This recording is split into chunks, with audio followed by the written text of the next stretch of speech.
There we are. Hello. Hello. She said. Hi.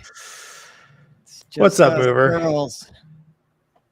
No guest. Everyone's at a barbecue but us, man. Just the boys. That's right. Because today is not about barbecues, Gonky. I know. In memoriam. Well, you can have a barbecue while being in memoriam, can't you? I don't know, dude.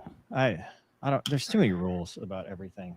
But how are you, dude? We haven't gotten to talk about how we are in talk about me a few weeks. Yeah, because like we've had Pale, JT, Skid, Wombat.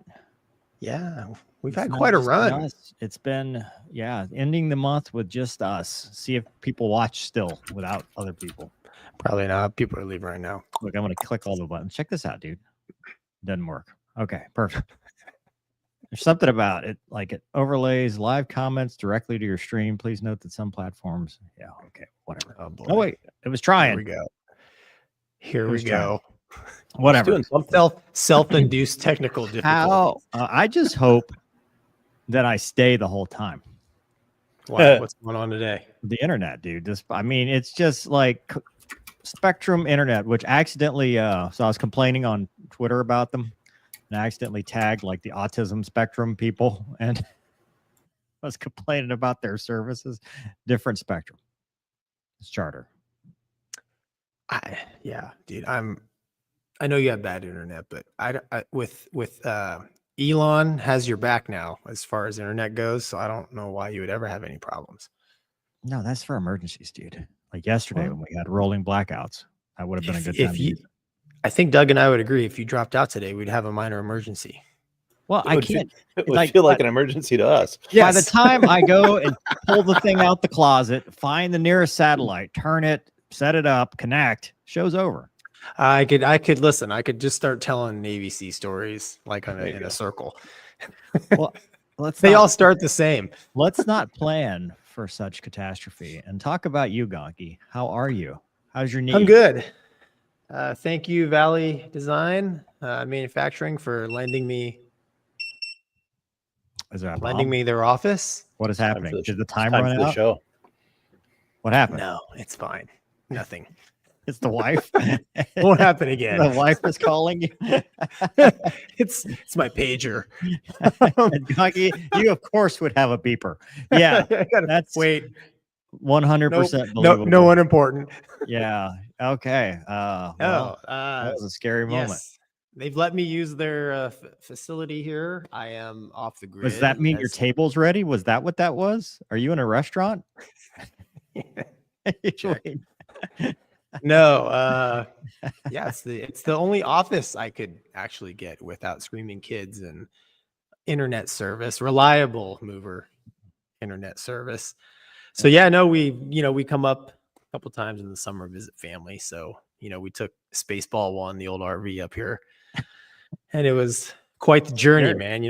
Last year I got hit by Hurricane Milton on the way up, created many issue with water leaks that I had to fix. And then this time, man, we pull into a Buc-ee's in northern Alabama because the weather looked super scary. This is Tuesday. And we ended up, us and the other 100 people at the 100 pumps ended up inside the Buc-ee's for a tornado. I've heard it's pronounced Bushies. Whatever. The place where they sell gasoline, beef jerky, and pulled pork sandwiches. A Bushy. A Buc-ee's. A Bushy. A Bussy. Bushy. Bushy. You're right. There's no Bussy. K. It's a Bussy in there. It's a Bussies. Bushies. So then we made it into town, and I've just been doing the family thing, man, running around like a madman. It's been good though. It's good, dude. Seeing people I haven't seen in a while and having a good time. How about you? How's you've had some things happen. I have. Going through the change. Emotional. Yeah, dude. I sold the vet. Which one you got, dude? You got to be specific on the red one. The red one. Corvette World Rob purchased it for Corvette World. I got rid of it last week. Made a video about it. Pissed off a lot of people. Yeah, I heard you can't afford it. It's positive. Yeah, that's one of the things. So what I've discovered with the internet, and I wish I had your narcissism, that I just didn't care what people thought and could just not read the comments at all times. Just straight up was like, just I love me and that's it. One of these days, Gonky, I aspire to it. But I do. I read every single one. And they have ranged from absolute idiots who have, like, they've done a pre-buy. And because what I did Thursday, once the deal was done, I said, hey, look, I'll put a couple more miles on it. I want to do one more video, just one more, before it's gone. I said, okay, no problem. And the mileage that we signed would reflect that. So I went for a ride in it. And dude, I had some serious seller's remorse, just driving around. Because I'm like, it's a good car. Like, it is, dude, Chevy hit it out of the park with that car. I mean, they did such a good job with the C8 Z06. It's a good car. And in that video, I talked about a lot of factors of kind of why I was doing it and at this time. And then I also said, okay, I love everything about the car. I love the exhaust note, all this stuff. But here's a little review of the stuff I don't like. And it was two things. It was, the stupid car charger that's over here that, your phone gets stuck. You can't get to it. It's stupid. And rarely ever actually charges your phone. And the other part was the tire noise, because I went out, my little fancy watch has a decibel meter. I went out on the highway and it was like 82 to 84 decibels just riding around at highway speeds. I'm like, dude, that is too loud. Like that is uncomfortably loud when you're not actually performance driving. You're performance driving, as much noise as you want to make, I don't care. But if you're just driving on the highway droning, you really don't want to deal with that. And I went the next day with the ZR1, the C7, and it was 10 decibels lower with cup tires. So I'm like, that's the only thing I don't. So one thing, great car. It's probably the tires, and sound deadening and all that stuff. She's a big girl. I liken it to the F-16 versus the F-35. Fat Amy, she's got all the tech. She's capable, but she's no Viper. She's no Viper. She's not as fast. She can't turn as well. Yeah, she cooks and cleans better. I get it. But she tries, and that's what the C8 Z06 is. It's Fat Amy. Like, it's, she's a beefy gal. She's fun, but she's no Viper. The ZR1 is the Viper. And people are really mad about that. Oh, of course, dude. So it ranges from because I do a walk around and they're like, oh my God, you're a criminal. Those tires are bald after 1,100 miles. And I'm like, what do you mean the tires are bald? Oh yeah, those tires, like all these quote unquote car guys are rolling in like, your car is just completely trashed out because those tires are. I'm like, what? Have you ever seen Cup 2 tires? They're like, they're bald. That wouldn't pass DOT inspection. You're a criminal. I'm like, are you European? Like, is that what this is? No, these are all guys with Honda Civics and a turbo. I'm like, have you never seen Cup tires before? Because they don't have treads. They start out that way. That's because they have like 120 tread wear. I mean, they're basically slicks that are summer only.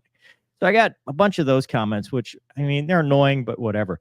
But then you get the people that are like, just say you can't afford it. Just say you can't afford it. And you need to stop mooching off of people and trying to get sponsorships. Because I mentioned ARCA sponsorship. He's like, you're trying to get people to sponsor this car. I'm like, car sold. So no. Yeah.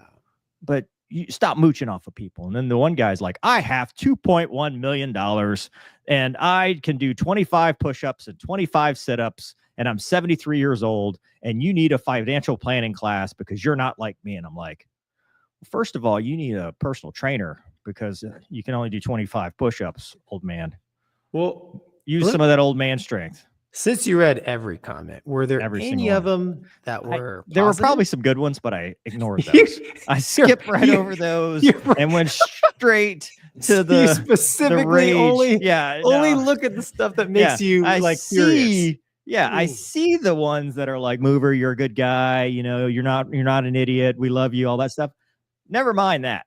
It's people that So people who try to help, like, okay, next video Mover puts out, I'm putting a positive comment in there. Skip that. I go straight to the ones. So wait, would no comments make you happy? No, because then I'd be like, oh, it's not doing so well. There's no winning. Yeah. That's funny. So anyway, yeah, that was Dude. so I got rid of that. And what's gonna really mess people up, because part of this I'm reorganizing, I'm restructuring. I got rid of the AT4 too. So that actually was the catalyst before the catalyst. I didn't talk about it.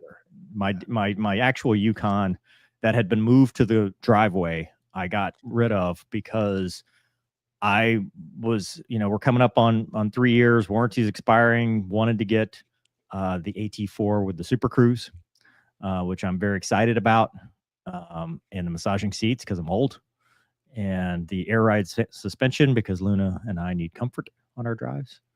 And so I didn't want to park that thing outside anymore. And so we've downsized to make room. We've downsized for financial reasons too. A lot of life changes in the last couple months. When I got that car, I didn't expect ARCA to come back and say, hey, there's a chance. And, I thought the racing thing was done. And then when they did, I was like, okay, well, I'll figure that out. And I had a plan. I mean, I had a plan to go race Talladega, and everything, but it wasn't like a super comfortable plan. It was just a plan. And, it was a kind of an either or thing, not two things you do at the same time. So all the restructuring should be better now. It should be good. Yeah. Dude, look, man. I mean, people buy and sell cars every day. I don't see why people would have heartburn over it, but I guess because it's a Z06. And I mean, I never actually saw it for real, man, but all the pictures you sent is, like you said, a beautiful car. But at the end of the day, if you don't really like driving it, I mean, why? Well, no, so it's not that I didn't like driving it. It's just that it's like, dude, it's redundant. Like my drive is to the gym. Like that's the only, because of my aversion to people, I only go to your the gym hermit lifestyle. Yes, because of most of what I do is in front of a camera in my house with Luna. And when I do social stuff, it's with the sheriff's office. So it's in a woo, lights and siren police vehicle. So like the only time I would drive the vets, plural, were to the multiple gyms that I go to. It's a lot of working out, dude. That is a lot of working out. It doesn't show at all. So we're waiting for those comments. But what I'm saying is it's like, you're like, okay, well, it's such a stupid first world problem to have. And I was thinking like, is this really moving the ball forward? Is this in line with everything else that's going on with the health issues and the airline stuff and the channel and what I want to do? Because long-term, what I want to do is two things. One, I want to get some kind of aircraft for fun and for the channel, whether that's a helicopter, an airplane. And two, I do want to continue. I want to go race. I want to do the ARCA thing. I've talked about that a lot. And those things cost money. And it does not make sense with the market crashing on that Z06 to keep that, knowing that the exact same thing is sitting right next to it in the ZR1, but more fun because it's a manual for the kind of driving that I do. And that's it. Never sell the ZR1. Just want to say that again. Well, speaking of those comments, some people told me that car will never be a collectible. Some people told me, they're like, it's not a collectible, never be a collectible. I'm like, dude, it's worth $100,000 more than it was when I bought it. So second, people told me it's not as fast as the Z06 because they start pulling out the magazine racing. They're like, the 0 to 60 was 2.85 versus 2. I'm like, dude, first of all, in that car, that Z06, you're not going to get more than 3 on the street. I'm telling you. I mean, the thing's lying to you. Second of all, I've driven them, dude. I'm telling you, the low end torque of an 800 horsepower car with 100 pounds less curb weight is going to be faster on a track. And every lap time anybody's ever done on a road course has always been faster with a 0-1. It's just the way it is. It's physics. And it was a supercar killer when it was brand new. So it's a manual, dude. Manual's not faster than a dual clutch. I don't care what's faster. It's a manual. Yeah. Yeah. And our expert Corvette World Rob says 0-1's faster because it is. It is. The only thing it won't be is 0 to 60 because you're going to spin the tires a lot. Because Rob from Corvette Forum, love him to death. He's a 0-1 guy. He commented on my video and he's like, I had the 0-1. I drove the C8 and he's like, it was fast, but then I didn't get it because of the 0-1. And he said, the reason I figured out why it'll never be as cool is because there's no fear of impending doom.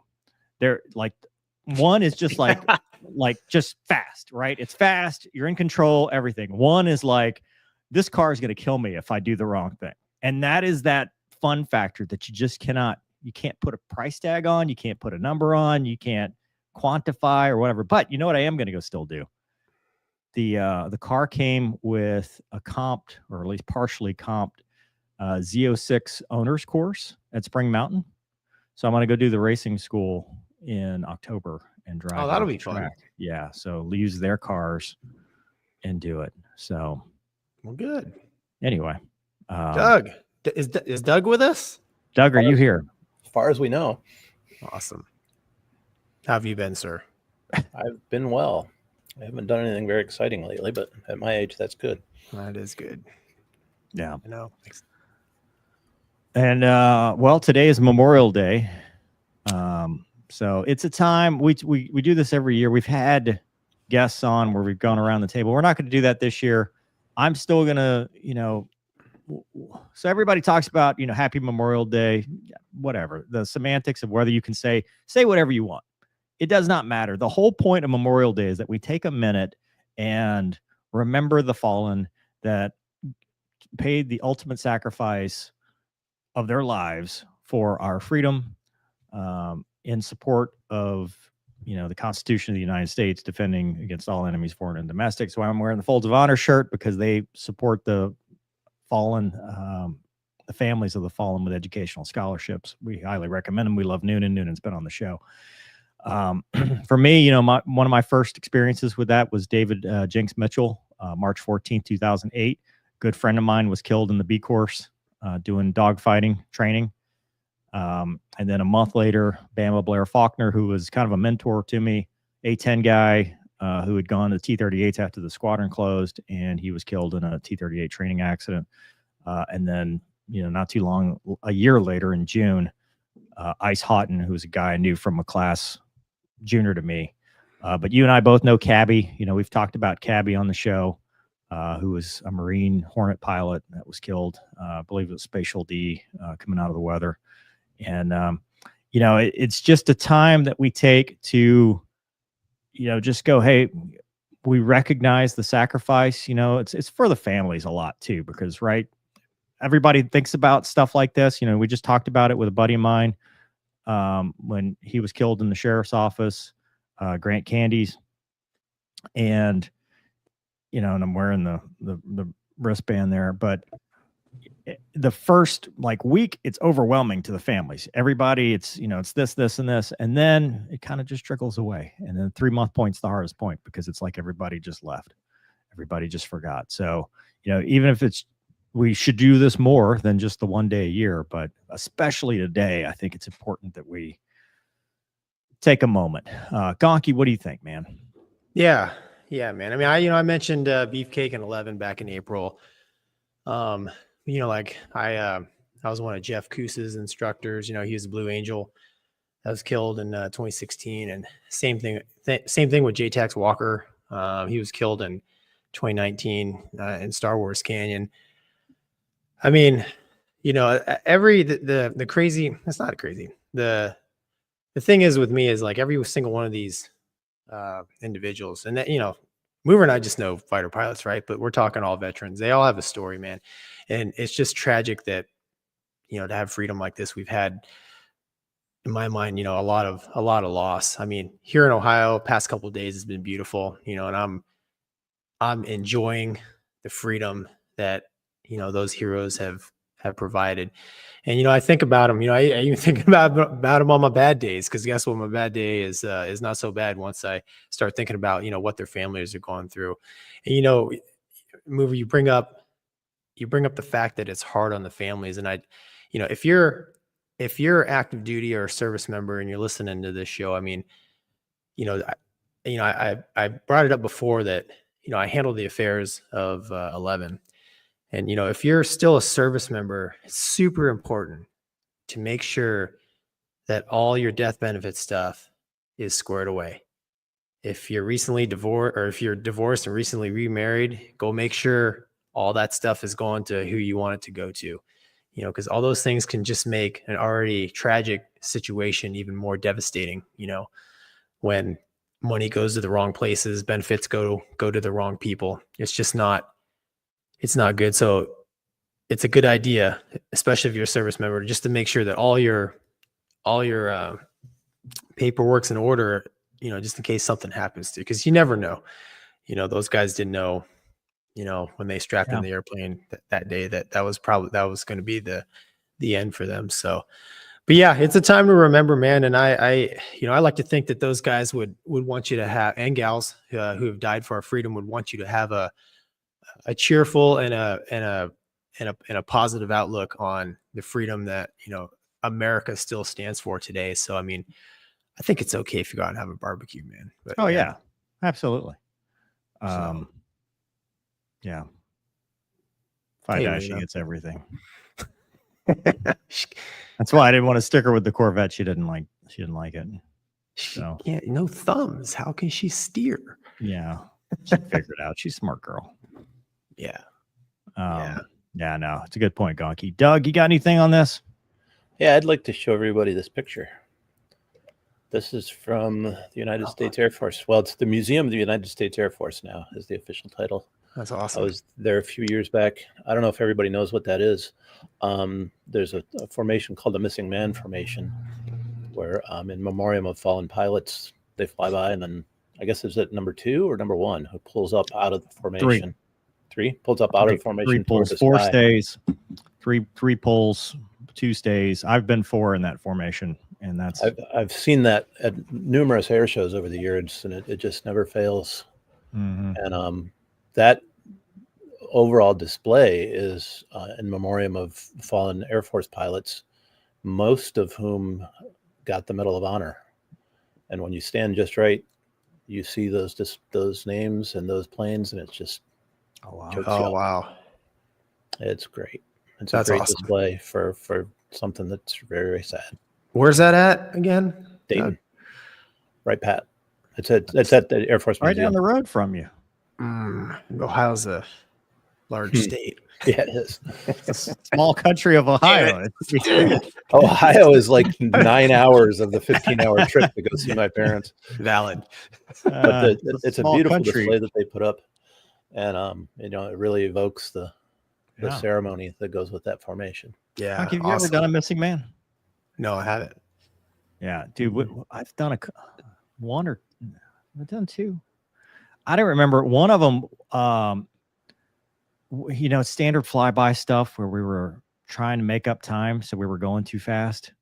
And dude, when he pulled, it was like a 9G pull. I mean, because you know he's flying off a 1, so he's like, okay, I'm gonna make this look good. And he just squats the jet. And I'm like, holy crap, because it's 4, you have to maintain perfect, like that missing man, right? That's the whole point, is, you know, whatever. And yeah, we were hauling so much. But Do you remember where it was? Georgia. Okay. Yeah, It wasn't like sorry, go ahead. No, because one of them we had done was, it was a funeral. I forgot what they had done to warrant it. I should know this, but like we flew from Homestead, hit tankers to go do this. And I remember because I was like, man, it's beautiful out here. Because, you know, all the fall and rolling hills and stuff. I'm like, I've never flown around here. This is all beautiful. And then when we, you know, hit the tanker, because we had to meet him in the AR tracks, came back, and, you know, I think the tanker kind of pushed us a little late, because I want to blame the tanker guys just because. So not enough watches. Trying to make time. And he just about he ended up, because you're only supposed to, like, they give you an altitude block, right? ATC, and he just blitzed right, you know, to the moon. But yeah, I don't dude, that was like 2010, 2009. Yeah. I mean, I did a funeral, but it wasn't missing man. I mean, the guy would certainly, it's Admiral Jackson. He had 5 kills and he was in Pearl Harbor, but yeah, he just got a regular flyby, I guess.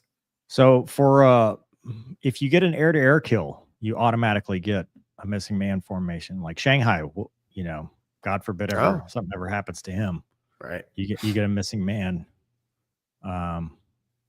formation for that. There's like a criteria, you know, killed in air Right. combat or aerial stuff. There's a whole bunch of things. They did one for Jinx. Oh, okay. Yeah. Did the command do it? Like the right there, The base. Yeah, the base did it. Yeah. Yeah, the F-16s. That was back when Luke was all Vipers. Yeah, dude. You talk about the dangerous side of this business. And I think it's important because we have a lot of people that are interested in aviation and interested in, you know, following in the footsteps. And, you know, you need to know the realities. You know, I mean, when I first started, they talked about, you know, you're going to know somebody. You're going to know somebody. I mean, you will know somebody, and that is 100% fact. You know, whether it's directly, you know, with Jenks, where I was in the squadron that day making popcorn, and we made a run to the exchange, and we got locked down and said, you know, turn in your phones, don't talk to anybody.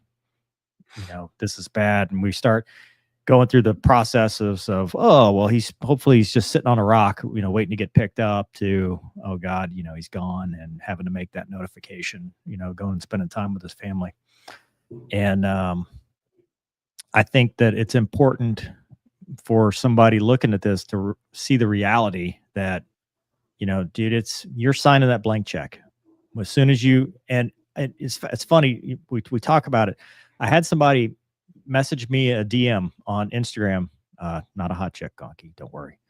That was, you know, hey, I got an offer to go to the not Naval Academy, to go be an SNA, to actually go to what you did, the OCS process and stuff. And he's like, I think I'm going to accept it, but I'm not sure. I hadn't made the decision. You know, do you have any advice? And I said, well, here's what T-Bear taught me, or told me, because I did the same thing, right? Everybody has this misconception that when when it's what you want, when you finally get it, that it's hard charging through. But there's that moment, there's that window of time where you're like, should I really go do this? Like, you know, before it's too late, before I sign my life away for the next 10, 15 years, you know, do I want to do this? And I remember asking T-Bear that question because I had just gotten picked up by the unit, and I was going to the, because what the unit sponsors sends it up to AFREC, Air Force Reserve Command. They make the final determination, which is almost a rubber stamp. But in that process, before I was like officially committed, I was like, what do I do? And he's like, well, in perfect T-Bear fashion, he's like, you need to go sit on your back porch, and you need to think about, do you want to put that uniform on every day? He's like, don't think about the flying. Don't think about anything else. Because all that stuff, as you and I now both are very well aware, can go away. You know, the flying is not a guaranteed anything, but do you want to put on the uniform every day and wear the American flag and all that entails? And if the answer is yes, then press on. And if the answer is no, or maybe, or I don't know, then maybe you just go fly for funsies, you know, with your RV-8 in a formation group somewhere, because we're not just a flying club. You know, we're a military that's there to kill people and break their things, which we are going to talk about later with some ads that ran this weekend. Yeah, you bring up a good point. I mean, yes, you can join the military so they pay for your college, but that shouldn't be your number one reason. Even in training. In fact, most of the time, I'd say in training is probably one of the most dangerous. That's where all the mishaps happen. Yeah, I mean, one of the most dangerous. War II, like I think they were losing tons of dudes just in training. Yeah. Yeah, you know, it's funny for me, man. I grew up in a foreign country, and I was a Aramco kid. My dad worked for the Saudi oil company, and so I lived through Desert Storm 91 right there near the big air base, and I was super gung-ho. I always wanted to put on the uniform with the U.S. flag on it, but it really, for me, it wasn't until I got into training, and I had a couple of times where I almost killed myself, because my thought process when I was in the just doing the things that all officers do, right? Apply, pass the medical, just go to OTS or OCS, all that's push-ups, sit-ups, in my mind, I'm like, well, I realize this is dangerous, but it's not going to happen to me because I was 20 years old and bulletproof, right? But then when I actually got into the actual mainly the jet training in Kingsville, T-45 stuff, a couple times. I almost killed myself. That's when I was like, oh, I'm not as good and as bulletproof as I think I am. And, we had a couple of accidents too when I was a student. Luckily, no one was killed, but, they were close. And you start to realize your own mortality. And for me, it kind of refocused the seriousness of the business at hand, because in 2003, when I was in Kingsville as a student, in the ready room, constantly playing were all the fighter fling videos. Like, it was on the big screen up front in the ready room, 24/7. The Tomcat guys had fighter fling freaking like 85 to 2003 going nonstop. And it's all That's like, awesome. rock. Yeah, it's awesome. Rock music, flybys, like just you're just like, yes, But then, serious things happen. And then, like I said, I almost killed myself a couple times. And you're just like, oh, dude, okay. This is, that's the advertisement. But this is actually some serious stuff. So yeah, man. It didn't hit me until I had to go to the family of Dave. Yeah. When you're doing that, she was pregnant. Yes. Yeah, dude. It was a time. It was a time for all of us. So anyway, that's our Memorial Day stuff. Yes. Thank you. Which never ends. I mean, I'm not just blowing it off that, that's all we're ever going to talk about. Just, it's another day, another holiday. It means the summer's here. Official start of summer-ish. Swim pools open up in the Midwest. Yeah. Swim pools been open up since like February here, dude. So whatever. No, look, we left Florida. I had 3 AC units running in the motorhome. And the next day, I had the heater going in the motorhome, dude. And it broke. Yeah, and I fixed it because I'm MacGyver now with that thing. But yeah, it's like 40 degrees here at night. Crazy. I'm gonna read backwards in the comments. Laura B says, I always think about my friend Chris Lyons, who was killed in Iraq in 2005. He was only 24, had a 3-month-old daughter he never got to hold. He would be 44 now. He joined the Marines after 9/11, and I was a little surprised, but he told me he wanted to fight the terrorists. He's still the kindest, nicest boy. Oh, Jesus. I'm so sorry. Man. Yeah. Thomas says, God bless you, gentlemen, for your service. Gonky, I have an idea for a new kids book, a Where's Wombat Search. I like it. Creighton says, it is foolish and wrong to mourn the men who died. Rather, we should thank God that such men lived. Remember the fallen. I use that quote a lot talking about stuff like this. Thank you for your service. Yeah. People confuse this day with Veterans Day, which is today. Veterans Day is the discounted. Where is it? Applebee's? Everywhere. Yeah. Renee says, Doug, that's beautiful. Yep. Crazy Pete says, I'm missing Ryan David, 130 Nav, and my roommate for 4 months and 50 missions in Iraq. Summer 08, he was on MAFS 7, crash fighting a wildfire in 2012. Meet, you were one of the good ones. I'm sorry. Oh, man. wow. Ethor says, Doug, I was at the Air Force Museum a couple months ago. That display was incredible to see. Renee also says, we live under the very blanket our fallen have died and bled for. Yep. 100%. And then Richard says, thankfully, you guys are very much alive, but thank you for your service today. Thank you. Thank you. All right. And that ends the comments for Memorial Day. Moving backwards. Code Monkey now says, GMVP Mark Russ crashed a ZR1 pace car before the start of the Detroit IndyCar Grand Prix. So I missed the race yesterday. From what I understand, according to producer Doug, somebody crashed on the pace lap in an Indy car. Really? Mm-hmm. Really? Poor guy. He was devastated. Dude, that's more embarrassing than crashing the 0-1. And it was unassisted. I mean, he just drove it into the wall. He was trying to warm his tires. Unforced errors, man. Well, I mean, I'm sure I could do something like that. Well, poor Cletus, he spun his tires. He was on the front row and spun his tires on a restart. And it didn't go well for the people behind him. So stuff happens. See it all the time. I am sitting here on the sideline, so I cannot comment, nor will I. Right. See, hold on. Renee says, most important reason Luna does not like riding in it. She rules. Somebody commented on that. They're like, oh, I can't believe a grown man is talking about the dog like it's his kid. I can't believe you make a decision based on a dog. But how many comments I'm sure were like, that's awesome movie. You take your dog everywhere. I don't know because I ignored All them. right. You just like Remember Ghostbusters 2 with the pink slime that would just absorb the negative energy until eventually it encapsulated the museum? That's me. Okay. I bubble every time I can't. I don't know. TM, thank you. Thank you. Nice. Tom Pasco says, Mover doesn't remember my nice comment about the mental health minute suggestion. See? No, I don't. No idea. Was it nice? No idea. That's it. I'm out to bully him on every video now. Now he'll remember you forever. Yeah. Corvette Rolled Rob, who physically has my car right now, or his car. It's not my car anymore. Mover's tires are in excellent condition. Cup 2Rs. There you go. MJ says, Mover reads demotivational comments only. Wicked Spider Black, what's up? Says, happy Monday and Beard Day. Honor those who passed.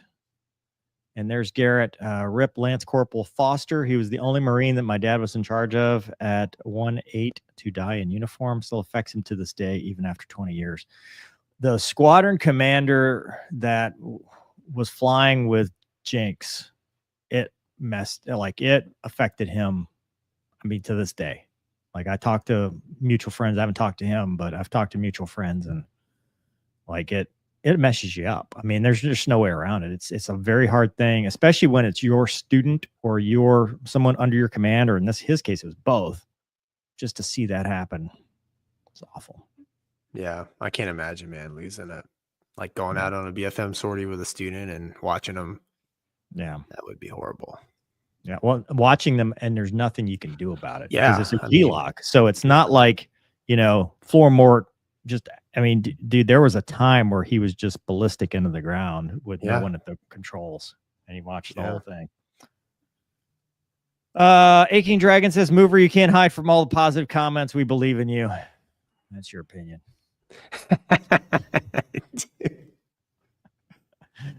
Brian says, Mover is now Vigo. $2 for Ghostbusters 2 reference. Ghostbusters 2 gets a bad rap, dude. As however old I was when it came out, 8-year-old, 6-year-old, whatever, I liked it better because the Ecto 1 got more lights. Like Ecto 1, Ghostbusters 1, I think it was Ecto 2, Ecto 1A, Ecto 1. It got like a Christmas tree worth of lights and a little billboard and stuff. Like, I much preferred that. Their suits, they had the dark gray ones, kind of like Airwolf. So that's a little bit of a crossover too. I love how you say that like it would be any different today. When I was 8 years old. Yeah. I'm actually still 8 years old inside this body. Well, that's true. I don't know how many videos I have on my phone of your police car lights. Yeah, well, if I could add more. I like the first one the better, dude. I sure pain. It's like, yeah, I know. That's why I said. That's why I said I didn't say it's better the first. or worse. I didn't say just the first saying, one's better. I want to say too, this is one of those memory hole things.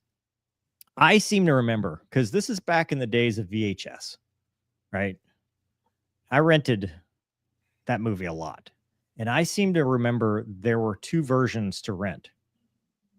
Like, there must have been like a director's cut and a theatrical cut or something, because I remember distinctly, like, I saw it in theaters and it was different than what I saw on VHS. And it was like the versions were, I remember the place I used to rent, it's called the Easy Shop. It was a little convenience store. What they sell in the back? It was like tobacco and stuff, and liquor and all that stuff. They had a back room. Did they really? Did they really? They really did. No, Mover. Oh, come on. I was too young for that. Maybe those are the 2 versions of Ghostbusters that you're like, wait. They're missing costumes in this one. I get it. What are you That's doing, funny. Step Spangler? Yes. That explains a lot, actually. Oh boy. Thanks for ruining my childhood there, Douglas. How do you know about the back room? I was 27 when I moved here. You What'd they worked do there. in the back room? They had videos that they didn't have in the front room. Careful, Douglas. Mover's still 8 inside. No wonder I was watching different versions. That's what I was saying, dude. It's like, wait a minute. That explains so much. Yeah, this one's yours. Either Gonky's internet is better or his camera SF. It's the lighting in this room. I don't know. Fair enough. Same camera. Thank you, though. Renee says, what happened to the red lights and covering the flybys? Why did you take me out? It was funny. We didn't take anything out of flybys, did we? Red lights. What does that mean? Hmm. We're about to cover the flybys next. There's flybys in the show lineup today. Sorry, Renee. We'll converse amongst ourselves to figure out. Wicked, Spider, Black before Blockbuster, well before Eunice got a Blockbuster. Well before. It was Movie Land and Easy Shop. And a couple other little places. And apparently Easy Shop was a little shady. Oh, gosh. I love it.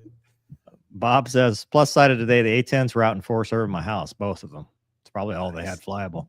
Yeah. It's that Ekar from Turkey. Hey, Sorry, I was welcome. sick. They put battery in my heart. Holy crap. Oh, wow. So I wasn't around last week. Anyway, thank you for your awesome show from Turkey at 3:48.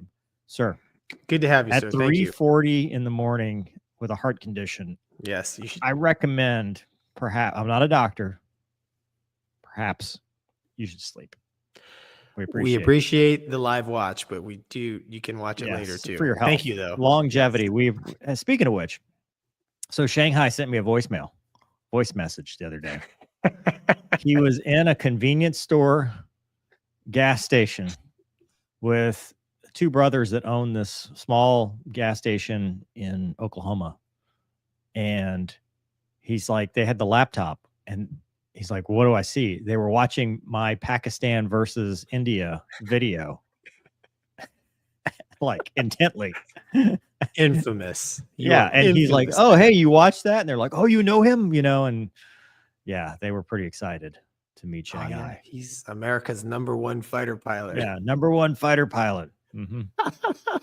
Dude, it's awesome. Yeah. Anyway, Timothy says, thank you both for inspiring me. I've secured an Air Force pilot slot and will leave my civilian nursing career. Any advice on OTS and UPT? That's awesome. That's awesome, man. There's a nurse, Michaela, that did that, but don't do any of that stuff. What you should do is lay low, help your bros, study, know your ops limits, know your boldface, and get through it. Cooperate to graduate. I always say, if you can teach it, that means you know it. So if you can help the weaker swimmers, because everybody's going to be weak at something. So if you can teach what you're good at and help pull because it's not a competition. As much as they'll tell you that it's not a competition, it's about we all pull together, win together. And if you do that, you'll actually do better. You'll graduate #1 or very close to it if you're any good. And because it doesn't matter. Commander's rankings, a lot of it's subjective anyway. And you know what they call the last placed graduate in OTS? Pilot. Lieutenant. Or lieutenant, yes. Because none of that matters. Like absolutely none of it matters except that you get your gold bars. That's it. Don't worry about anything else. Just graduate, because the part that matters is next and UPT. That's my advice. Gonky, go with your data. So I did OCS, Navy style of OTS, but just remember that's not the real military. It's kind of reindeer games. You just have to kind of play along. When you're in OTS, don't break yourself. Help your fellow classmates and just get through it.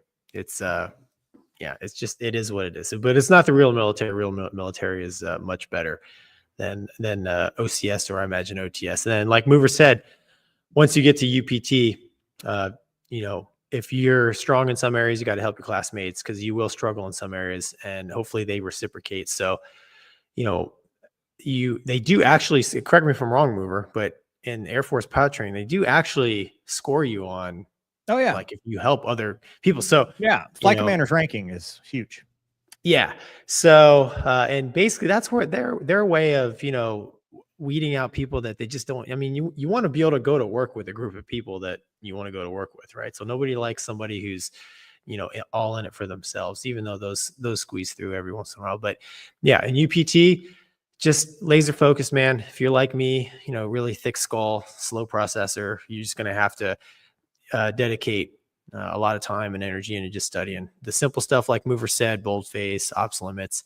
That's just chair fly. That's chair fly a lot, which is, you know, basically visualizing everything you're doing. If you can put up the panel on a wall like I did and start moving your hands and pretending, that helps too. And I imagine they even have more resources today as far as did they have all VR now?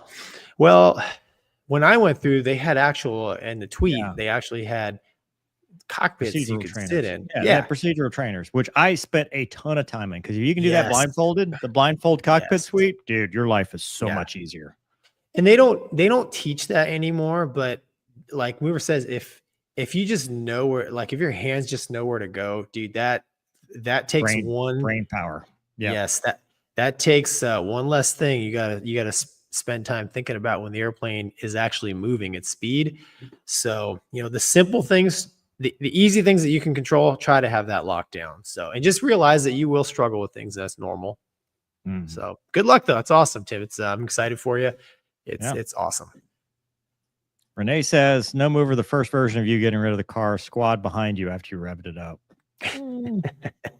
They're all his That's friends. the other thing. Like people are like, oh, Mover, you want to do a car show? I'm like, no, because like, what do the car channels do? They street race, you know, they do all that stuff. I'm not doing any of that. Like, first of all, you got to have no people to street race. Again, it goes back to my original point. You're not street racing to and from the gym. Second, it's dangerous and foolish. It's dumb. Take it to the track. So, yeah. Get off my lawn. Funny, dude. That's funny. Get off my lawn. All right, dude. Look, we want to compliment a flyover. Is that what you have, Douglas? Yeah, we bash a lot of flyovers. So. Is that this? Yes. Do you want the whole song or just the part with the airplanes? Part with the airplanes, so we don't get copywritten strict. Just so we can see the timing. It's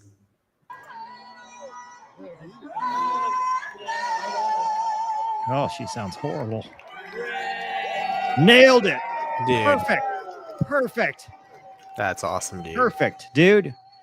Good. The San That's Diego, how you do it. San Diego, South Dakota Viper dudes. That's how you do it. Thank you. You look good. The singer sounded like crap, but you nailed the timing. Nailed it. Like that. Go 4th gen. Brave. That's everybody was in formation. No random people were in front of each other. No, perfect. Nope, exactly. That's exactly how it should look. And that's good, man. They got 4 jets airborne, and all across Show Center, right on time, man. Perfect. Amazing. That's right. The singer held the note for the whole flyby, though. That was pretty cool. That was pretty good. But she kind of like, I don't.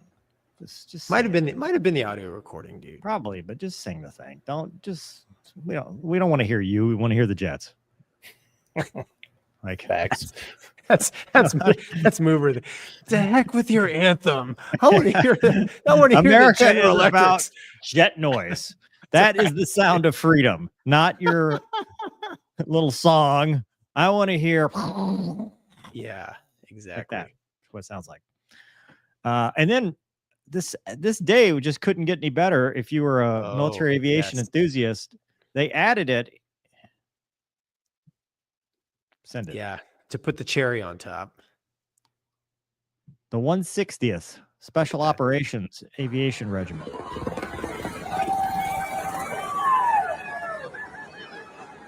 Doing a pace lap with Corvettes. Dude, that's awesome. Doesn't get any cooler than that. That is so cool. Look at that. And I don't think that's 1,000 feet. above the highest obstacle. No, I no. don't think such rules. I know those rules don't apply. Number one.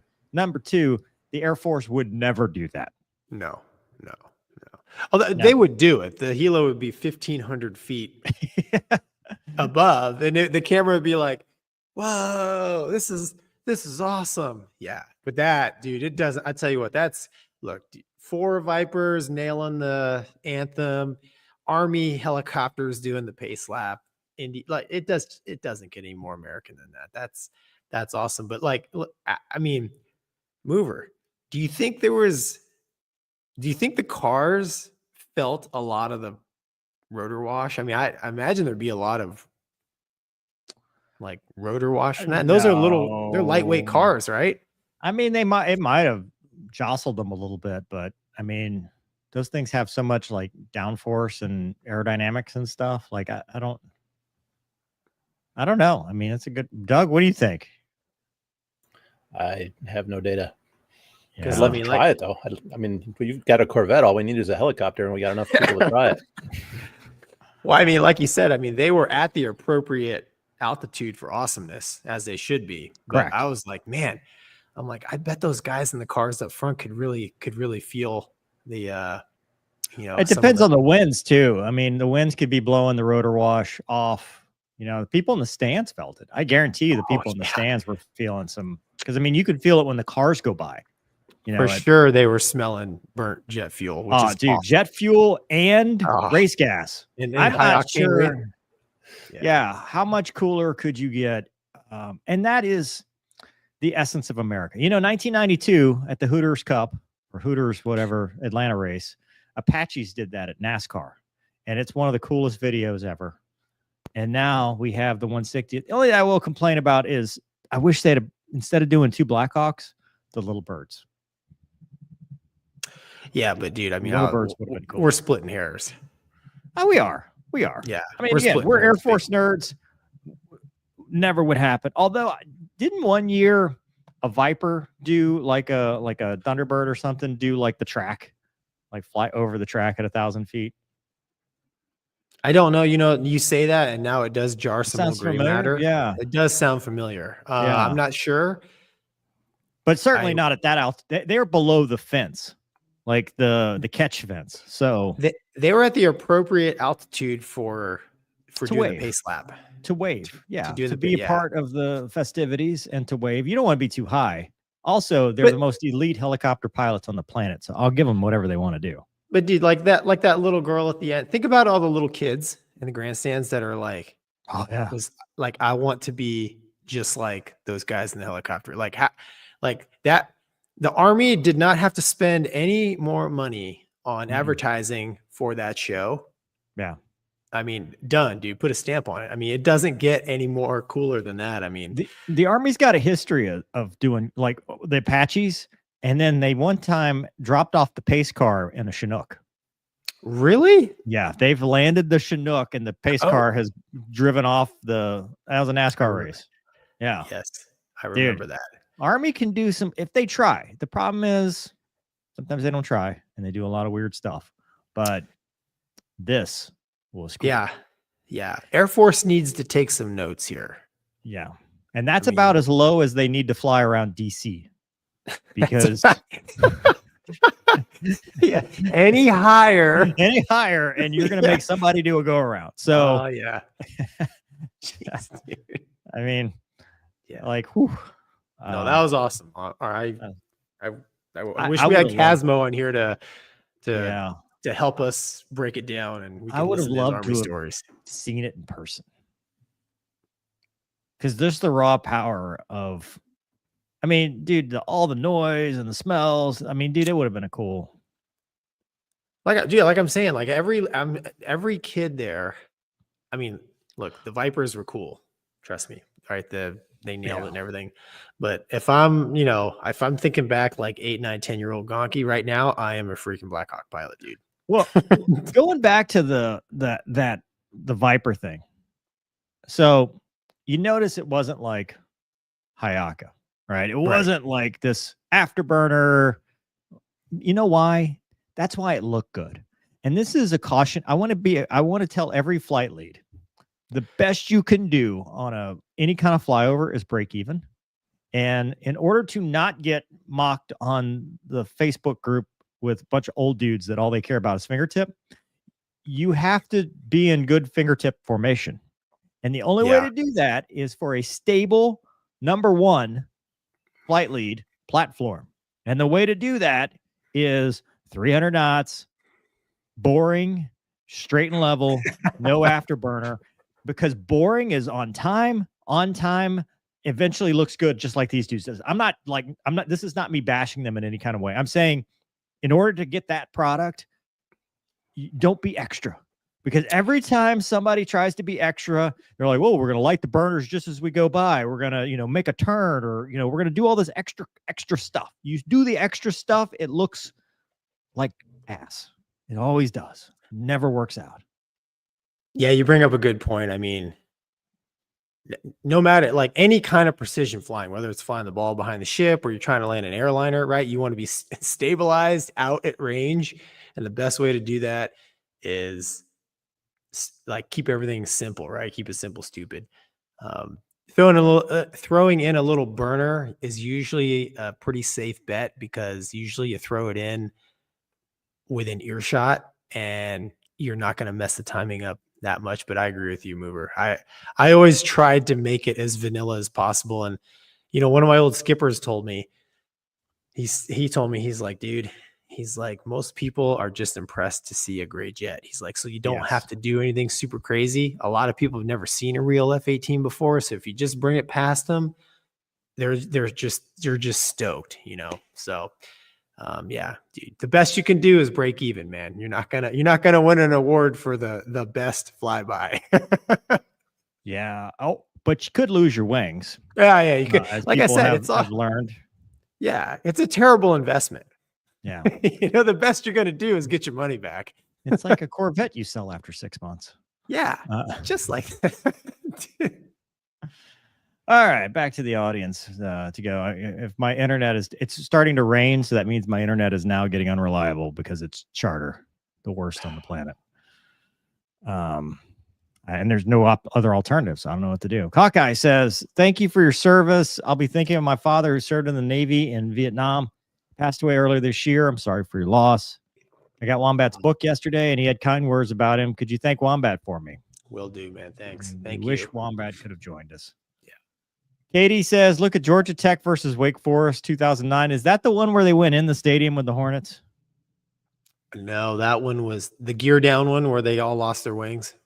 Were they gear down? I thought they just went into the stadium. No, the one that I watched it was a flight of two. They came in real low with the gear down. They ended up losing they got FNAB'd. That was 2009. Yeah. I think this 2009 one was two Hornets. Yeah. Hornet guys. Tom says, "I was at the 500 yesterday. The South Dakota Viper guys were awesome, and they nailed the second flyover during back home attain in Indiana, again in Indiana. And this is the first time the Blackhawks did the parade lap. So let's just say they were probably turning via vectors, because legally it's two flyovers is not technically legal. So we'll call it a repositioning. Yeah, you're not supposed to do reattacks. So let's just call it that they were repositioning near the stadium and not necessarily say that they were doing a second flyover, because we don't want anybody who just did an awesome job. Yes. Trouble. Yes. We need to keep those guys. Hey, you know what you're doing. Yeah. You do all the flyovers. Man. Yeah. Code Monkey says, "Slow is smooth, smooth is fast." Yeah. Just don't be extra. It works for everything, dude. Just don't be extra. Same thing riding dirt bikes. Really? AA Ron says those Apache pilots in 92 lost their careers over that deal in Atlanta. If I remember right, it was a bad call on the command's parts. That is bull. See, we can't get out of our own way. I'd never seen that, dude. The Apache. You still have not? No, dude. Doug, please. We'll come back. We're gonna table that. J36 is Gonky. You've got that, or do I need to pull that up? I don't have my second screen here in my Okay, new hold on. office. I can talk to I it. think that's it on my share. So what you're looking for? Yeah. Okay. So J36 is getting a carrier mod, brain boost for carrier. And this is all like, consider the Yeah. source, right? Unbox Factory is reporting. Good luck. That they 6th gen J36 stealth fighter is being trained to do. Scientists have developed an AI-driven landing system for futuristic triangle-shaped flying wing jet designed to safely touch down aircraft carriers, even while dodging 19-foot waves, chaotic air currents, and being shot down by their own plane guard.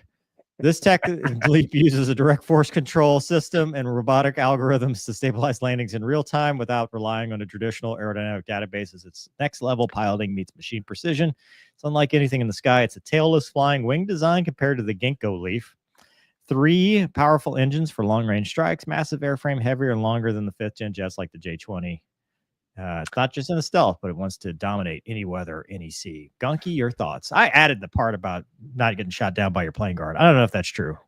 It should be incorporated in future naval aircraft, apparently. So the blackout button will be incorporated to keep your.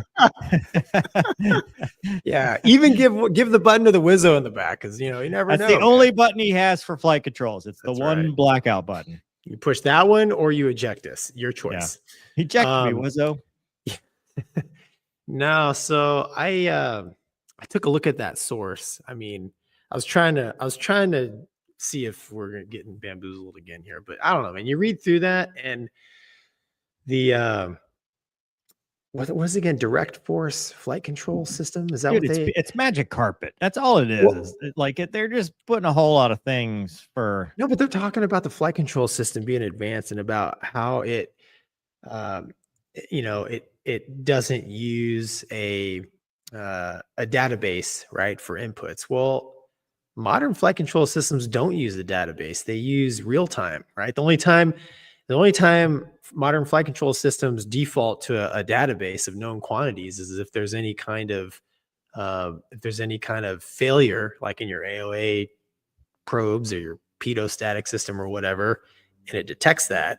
Flight control computer is smart enough to be like, okay, let's just, given our configuration, let's go to a known quantity, right, and start Go to the flying. tables. Right, go to the tables, exactly. So, I look at that, I'm like, it reads like a lot of propaganda when you actually look at it and think about where just modern flight controls are today. I go back to how big are those carriers, because that thing is massive. I mean, that's not a small aircraft. That's like, 3-engine bomber size. Like, it's going to take up, if it can even get to the carrier, it's going to take up a lot of ramp space or deck space. And then where are you going to store it?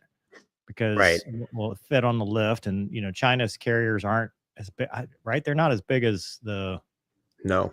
Nimitz or whatever. What's our most recent? The Ford is the newest. Yeah. Yeah. They're not as big as those. So what's the point? Well, you bring up a good point, so I was trying to learn a little bit more about this carrier mod. And you're right. There's some sort of automatic landing system, magic carpet variation that they put in there. But you bring up a good point. That airplane is pushing 100,000 pounds, what I read. And there's no fighter that's 100,000 pounds, right? So, I mean, the J36, I think it'd be a stretch calling it a fighter. It's got 3 engines. It's very large. It's bigger than the J20, which is already a big airplane. So I don't really know. I'm actually surprised that they want to take it to the carrier, given they don't quite have super carriers figured out like the US. I mean, I think the biggest jet that the US flew was the A5 Vigilante. And off the top of my head, I don't know how much it weighed or how big it was, but I mean, bigger's not always better on a carrier, man. So they're estimating, I'm just quick, back of the table here, back of the napkin math. 22 feet or 22 meters, 20 to 24 meters wide. Wide? Oh, Yeah, the 20 carrier. Yeah, the jet size is estimated 22.5 meters in length with a wingspan of 24 meters. Oh, wow. That's what, 50, 78 feet. 78 feet long? So a 78-foot wingspan. Oh, dude, that's That is not fitting Hopefully on a the- carrier, dude. if the wings fold, it'll work. Maybe. Dude, Man, I need to have Wombat here to ask him how wide the LA is. I can't remember. 'Cause the Hawk- E2 The Hawkeye wingspan. only had like a foot, I think, on each side. Something So like that. a Hawkeye's 81 feet. Yeah. So it's Well, doable. wait, Hawkeye's 81 feet. How wide is the J36? 78. Man, you better be right on center If line. if that estimate, right? Because we don't have official numbers. They're just estimating in meters and we're converting. Like a lot's getting probably lost in translation, but it's still a big aircraft, you know, Yeah. 3-engine bomber. And just think about that too, dude. Look at the ship stuff. You got to have parts for 3 engines to maintain and repair and stuff. Like, Oh, well, you know, I do see, only because I've operated off of a carrier in an aircraft that was fuel limited. If you had 100,000-pound, let's just call this thing like a heavy interceptor, carries a lot of gas, can go a long way with a lot of weapons. I mean, that would allow you as like if you're building a DCA, and you even to defensive counter. protect, to protect your battle group, dude, you could push that fight way, way out there. Especially Right. with hypersonic missiles. Yeah. Long range PL plus. Yes, exactly. So you could really push the fight far, far away, and that would That's a good point. make it very effective for, you know, if the bad guys defeated your first layer of defense, say your airplanes, your J-36s, that would give you a tremendous amount of range to use your other layered defenses instead of being all bunched up, you know, because I mean, in fuel limited Hornets, it was always really tough because you had to have airborne gas and the timing and everything. It's just one more thing, man. You know, you always were trying to calculate how much tactical fuel do I have if I take a commit, you know? So I can see where a very heavy, large interceptor that's not really a fighter could be very effective, but I wonder if it could also tank. Like if it could be a tanker too. Like if they could retrofit it to be a tanker. yeah, I'm sure you just put a pod on it, you know? Yeah. It's like, I mean, seriously, if it could Yeah. carry the fuel. yeah, You know? dude, yeah, anything's possible. I don't know, man. Yeah, and an airplane that size, who knows how much internal fuel it carries? Because I mean, the pictures that we've seen, the weapons are internal. So, I mean, I bet she carries a lot of gas. Yeah. You know, I don't know. Yeah. I don't know. Might be all propaganda. Could be fake news. Yeah, exactly. Here's your video. I can't believe you're so uncultured, Gonky. Hit it, Doug. I can't play the music. That's fine. Is that the pace lap? Play something awesome in your head, Gonky, because that's I am. I'm playing the Airwolf theme right now, actually. Oh, dude, that is cool. Oh, dude. Wow. That's cool. That is really, really if cool. they lost their wings off of that. There's no way that wasn't pre-planned. I don't know, but it's amazing. It is amazing. Every child in the stands right there ended up being an Apache pilot, guaranteed. Casmo was in that. Casmo was stands there. that day. He was there. He's like, that's gonna be me, dude. Hey, Think about it. This what is year around the time of Days of Firebirds? Thunder. When and did Firebirds come out? When did it come Yeah. out? Was it 92? It was 1990. Oh, dude. All the little And Days kids. of Thunder came out am the in greatest. Days of Thunder came out also in 1990. So 2 years after both of those movies, we got them both. Oh, The dude. crossover event of the century. When Nick Cage meets Tom Cruise. I love it, Jake, dude. Jake I love Preston versus Cole Trickle right here. it. Yeah. I mean, like in my mind, these are easy things. These are easy things the military can do. He's not muted, and he's yawning again. I love it. Oh, did he yawn? Yeah, he yawned. It just wasn't as. It was. I was just taking a deep breath. Anyway, moving on. We got a show we've got to keep up with. Anyway, so Yes. now you get to see something cool, Gonky. Well, nope, we already did that one. IDK James, JC, why can't you reattack? GT was awesome. Well, Oh, why can't you reattack flyovers? Because it's there supposed are to be rules. pre-planned. Also, it's the Air Force. And there's Probably Navy's got rules. the same rules. I was never told not to. I just nailed it the first time, so I'm good. Yeah, part of it is they don't want you because all this stuff is written in blood. So usually it stems from like one asshole who does a flyover and then he's like he does a little mini air show and then crashes into at the the crowd. end. Yeah. And yeah, I mean, that's usually where that comes from. Somebody did something stupid and died. And the rule then became 300 knots, 1,000 feet above the highest obstacle. Don't fly over the thing again. You know, Yes. no The reason. standard way of dealing with issues is don't punish the person that caused the issue, punish everyone else. That's the Military way. Yes. It's Uh, a Corvette joke. World- Yes. World Rob says, I love how the blackout button briefly stirred up the grizzled old veteran in Wombat. We're knocking our pilots out now. Wombat. Bill says, I think the biggest operational carrier jet was A3D. Either way, thanks for your service. Yeah, I think you're right. Yeah, that's Thank right. you. The whale. That's right. Gilbert says, is it actually a fighter pilot, or a fighter and not a attack bomber? We have no idea. Yeah. We don't know. Although in China, J would be fighter and H is bomber. So but that's like the JH, Strike Eagle, which is really a bomber. So it's the FB-15.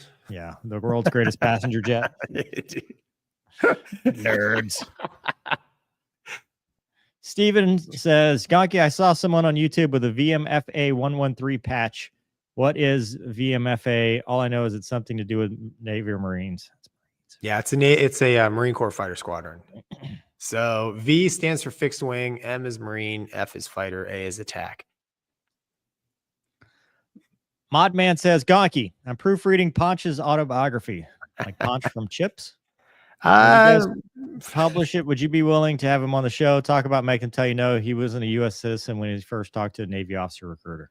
I would love to have Ponch come on. So Mover Ponch was in my squadron as a JO, and he, like Modman says, he literally came, I think, from Croatia. But he's the kind of guy that like shows up on the shores of America with a black leather jacket and a motorcycle and decides he's. It's like they made like he in my mind when I first met him, like, dude, your life reminds me of Richard Gere and officer. Like he straight to the Navy. He flew 53s and then he flew Hornet. I mean, he's. Oh, he was an outsider in the Hornet community. Yeah, did they hate him? No, dude, he had an illustrious career, and he's just the good dude. I tell one Punch story, and I owe Punch this because my very last trap in the F-18 was 2008, and it's me and Punch, and we're doing DCA, and we're coming back to the boat. I'm the wingman, he's the flight lead, and we're coming back to the ship, and I already knew in my mind, this is it for Gonky, because I'm getting out. My next tour is I'm gonna go do this stint with the Army. I have my instructor tour after that, and I'm getting out. Like, I know this, so this is my last time at the ship. And in the Blue Diamonds, dude, we had low holding, which means we could break the deck, which means we could bring the heat. And Ponch loved to bring the heat. We all did, right? And he's the lead, so he gets it. But we're coming back, and I'm like, Ponch, he's in his Croatian American, yeah, like very short. I'm like, dude, I think this is going to be my last time coming back, dude, to the ship. I was like, can I lead it? And dude, he thought about it for like a solid minute. And I'm like, I'm either really pissing him off right now, And then he was just like, all right. And he gave me the lead, dude. He let me bring it in with the heat, 500 knots. I mean, it was awesome. And I'm forever grateful because that was my last trap on a nuke aircraft carrier in a U.S. Navy fighter jet. And it was awesome. And I owe it all to Punch. So yeah, I'd love to have him on. He's a good dude. He could talk helos too, Mover. You guys could just like helo it out, man. We should have had him on for this. Yeah. Exactly. Indy has 2 pre-planned flyovers every year, one for the anthem and the other for back home again. And Indiana Blackhawks were a new addition. Awesome. Nice. Thanks, Wes. All right. More on China. They, in Malaysia, Lima had a J10 demo. Let us watch. Is this it, Doug? Whoa. You got to unmute it. That's a flanker. That's the Russian Knights. You got to unmute it at the StreamYard side.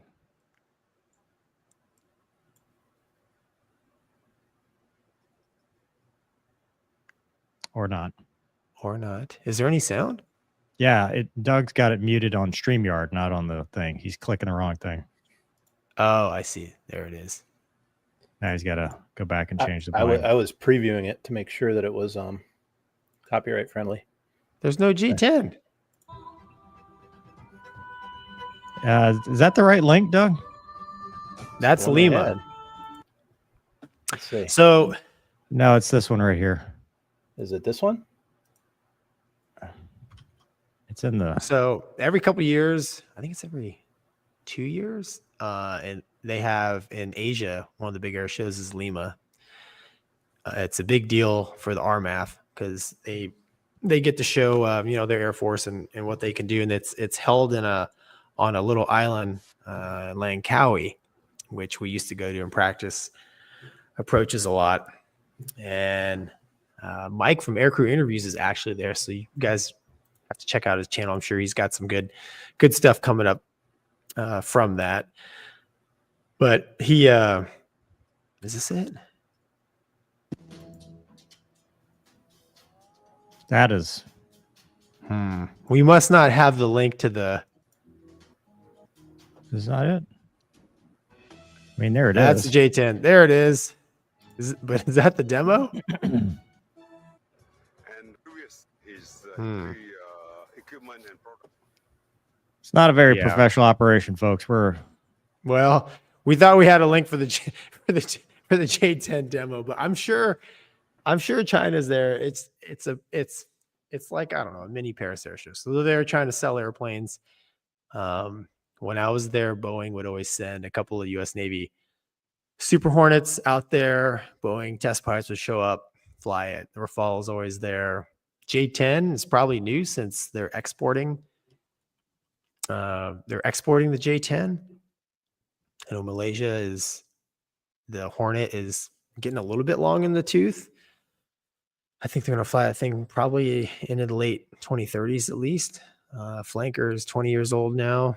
They got rid of MiG-29, so I don't know. J-10 might be in the running. How does that work? I mean, they've traditionally bought, Russian and American stuff. Yeah. Is that going to strain relations, or, I mean, do they care? Well, I don't know, man. When I was there, it seemed like it's kind of like in the States, honestly, man. It's like, your operators want one thing, but you get what you get. If you can kind of read between the lines there, I think they're going to get what they want is a high-end fighter that they can have some part or some hand in the development or manufacturing of it so that they can enhance their own aviation industry. Malaysia is one of those countries that, when they buy something or allow something to be imported, they want to try to have other than the the airplane or the car or the motorcycle, whatever, they want to get something out of it as far as technology and just expanding their own expertise in building these things. So I know with Boeing, that was one of the hang up points is, it's like, okay, we'll sell these airplanes, but you're not going to really build anything for them in country, right? And that's the issue I see with a lot of the high end stuff, no matter what country it's coming from, is how do you share some of your, how do you share some of your, I don't know, assembly technology, or how do you share some of your technology as far as building these airplanes with another country as part of a military sales deal? I don't know.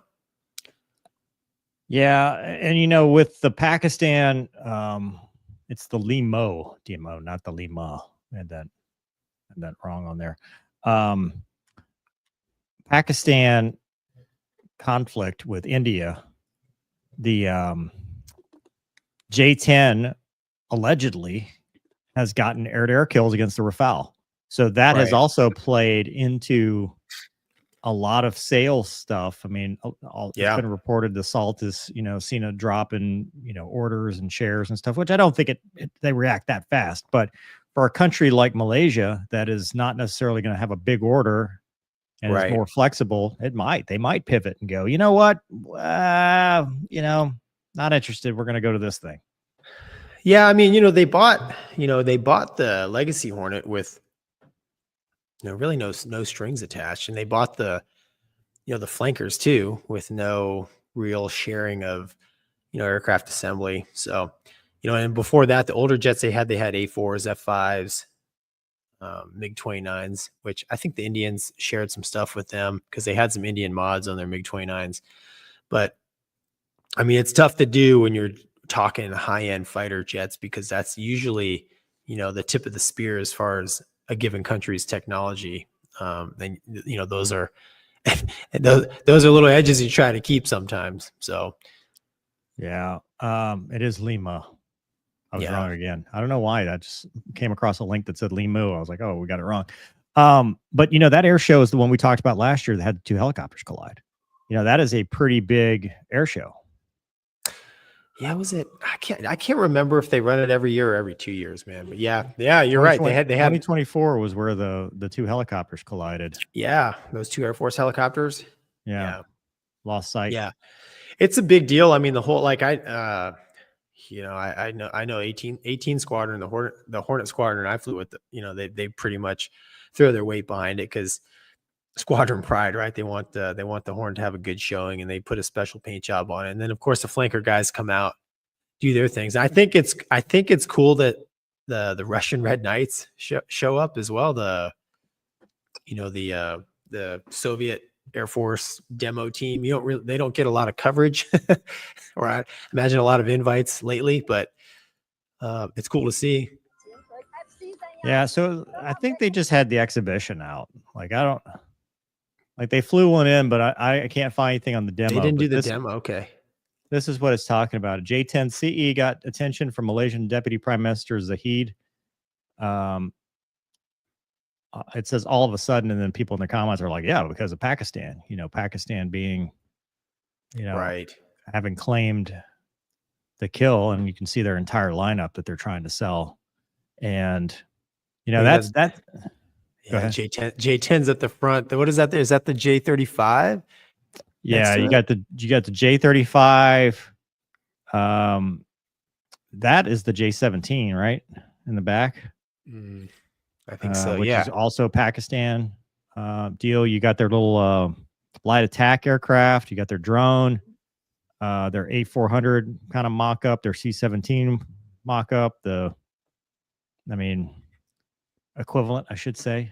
Yeah, but they, they brought their whole fleet, which is, that's what international arms sales are about, right? These air shows are where all this happens, and you've talked about in the past, how they schmooze, and Boeing going down with the Hornet, and there's definitely a lot of politics involved. I mean, I asked the guys when I was there, I was like, how did Malaysia get the flanker back in 2008, right? The Su-30.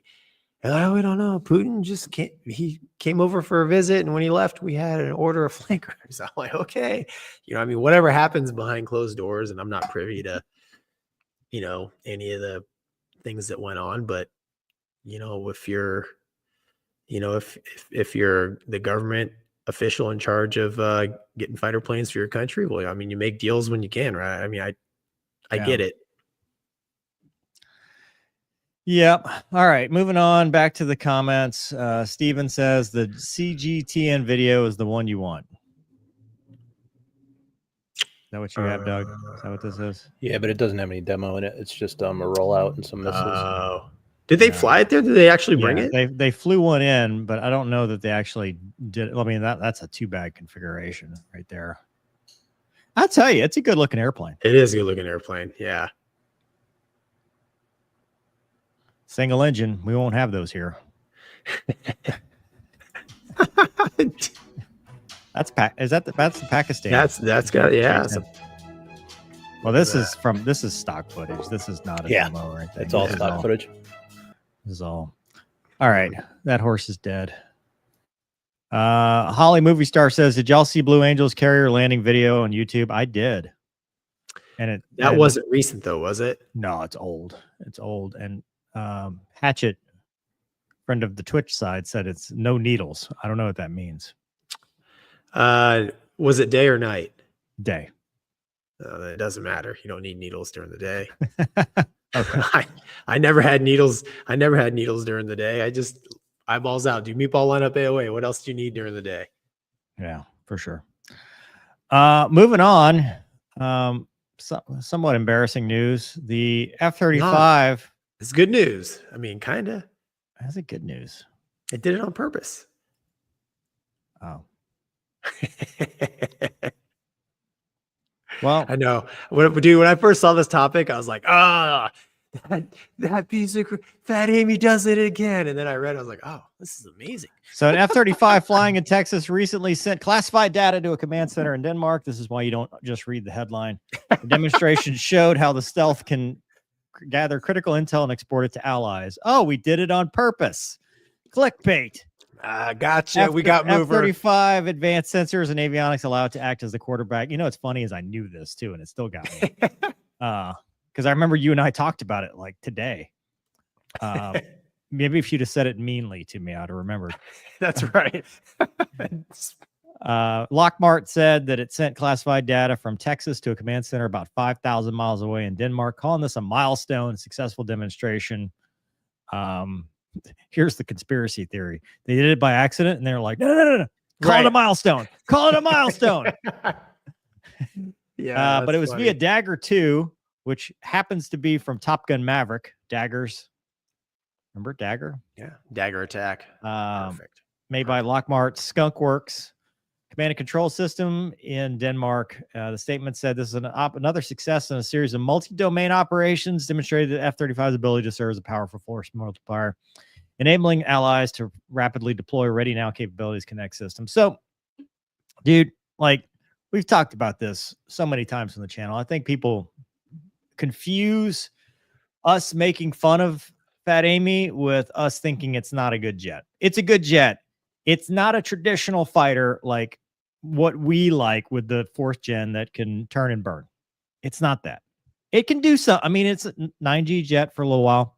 You know, it can turn. But what makes the F-35 great is the sensor fusion and the data link and the intel that it can gather and what it can send out, the quarterbacking capabilities, while also being a weapons platform, while also the nerd stuff, all the nerd stuff. Yes, is what makes that jet amazing.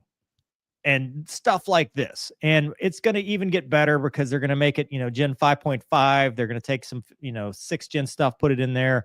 The TR3 mod, like all the stuff is going to keep making this jet awesome.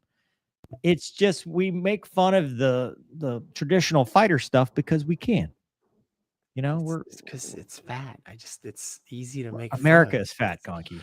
Like America is fat. But our fighters should at least be, No, that's how the progression works. So she's not a sexy girl, but she's very capable, and she tries really hard. And she just sent a home cooked meal and to cleans Denmark. Like a champ, dude. Oh, dude, you're so sexist. Oh, we're gonna get canceled. The F-35. Not talking God. Oh, Jesus. Yes. So very capable aircraft. but that's what it's about. It's about the multi-domain stuff. You know, it's the buzz. That's a buzzword, but it's all that tech and being able to, you know, you've got a gaggle of battle penguins. What is a herd? You have a herd? You have a herd of fat Amy's, and each fat Amy is getting its own intel and then sending it to the mothership. And then the commanders are on there like, well, we need to do a risk assessment. We don't know if we can really attack this target. And then they do centers of gravity. And then they go to joint planning pub 50 and they go, is that a real word? Yes. Okay. Well, let's do a PowerPoint. And then they upload the PowerPoint to Fat Amy. And then Fat Amy gives the consent to release. And then they shoot an AMRAAM and kill somebody. The end. Yeah. You know, I think back, like you said, Mover, I'm just not a fan of the F-35 because I just like things that look pretty, right? I'm very shallow. I'm a fighter pilot, dude. But the things that it can do is pretty eye-watering. I mean, you know, hey, what's the significance of sending classified data 5,000 miles? Well, I think back on a lot of the LFEs where I was on the blue side and we got pummeled.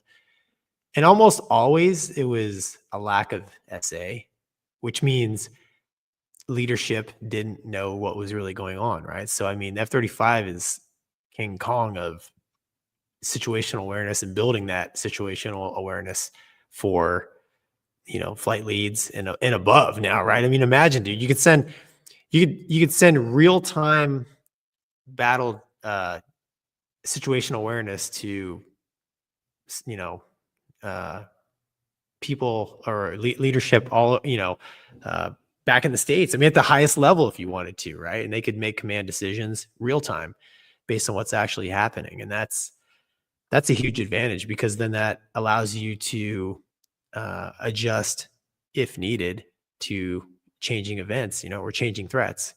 And a lot of times that's what separates, you know, a win from a loss is, you know, how quick can you adapt and overcome to what's happening? Because you'll have a plan when you go out there. Usually doesn't work out.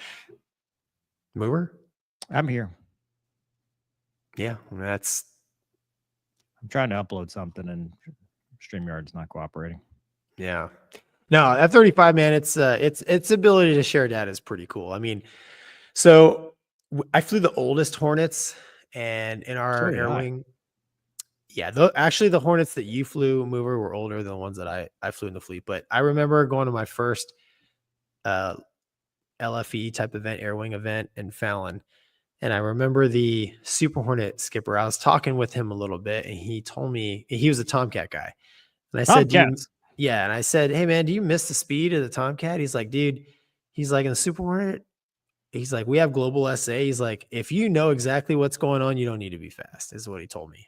So, well, and so I pulled this up. Number one, you know, this is public domain. This is L3. I put this out there. But what it is, the upgrades, right? Multifunction processor for processing data. So data, you know, it's all about the distributed aperture system, electronic warfare, communications, guidance, and control. Like all the upgrades are not focused on, you know, let's get a better rate. Let's get a min radius turn. It's all about data and processing that data. So, you know, 37-fold increase in computing power. Software stability, higher reliability. You know what I hear when he says increase of software stability? I'm like, oh God, it's Windows. You know, Control Alt Delete. Oh, it's buffering. Oh no, it's just like Mover's internet. Panoramic cockpit display, electronic unit, 5-fold with modern core processors, and then the aircraft memory system, 20 times the storage. So there you go. Yeah, that's flying computer, man. Yeah, dude. It is. It is a command center. It is not a fighter. It is a command center. Yeah. It just blows me away, dude. Because like I said, I keep like the last Super Hornets that I flew were brand new off the factory when I left in 2012. And those things, I knew what was going on like all around me. Like, I can't imagine having more. Yeah. But there is more. But wait, there's more. Speaking of wait, there's more. So, unconfirmed on this because I did not get to watch the race last night, but there was a NASCAR military ad, and I want your reaction, Gonky. Can you make that full screen, Doug? There you go. Make it so. Boots. And play. No more distractions. No more electric tanks. No more gender confusion. No more climate change worship. We are laser focused on our mission of warfighting. We will measure our success not only by the battles we win, but also by the wars we end, and perhaps most importantly, the wars we never get into. Amy It's looks called good there. peace through strength. You look into the eyes of these young Americans who are giving up the best years of their life in a uniform to serve their nation. They are incredible. A10. That's going away. Through our power and Yeah. might, we will lead the world to peace. Our friends will respect us. Our enemies will fear us. And the whole world will admire the unrivaled greatness of the United States military.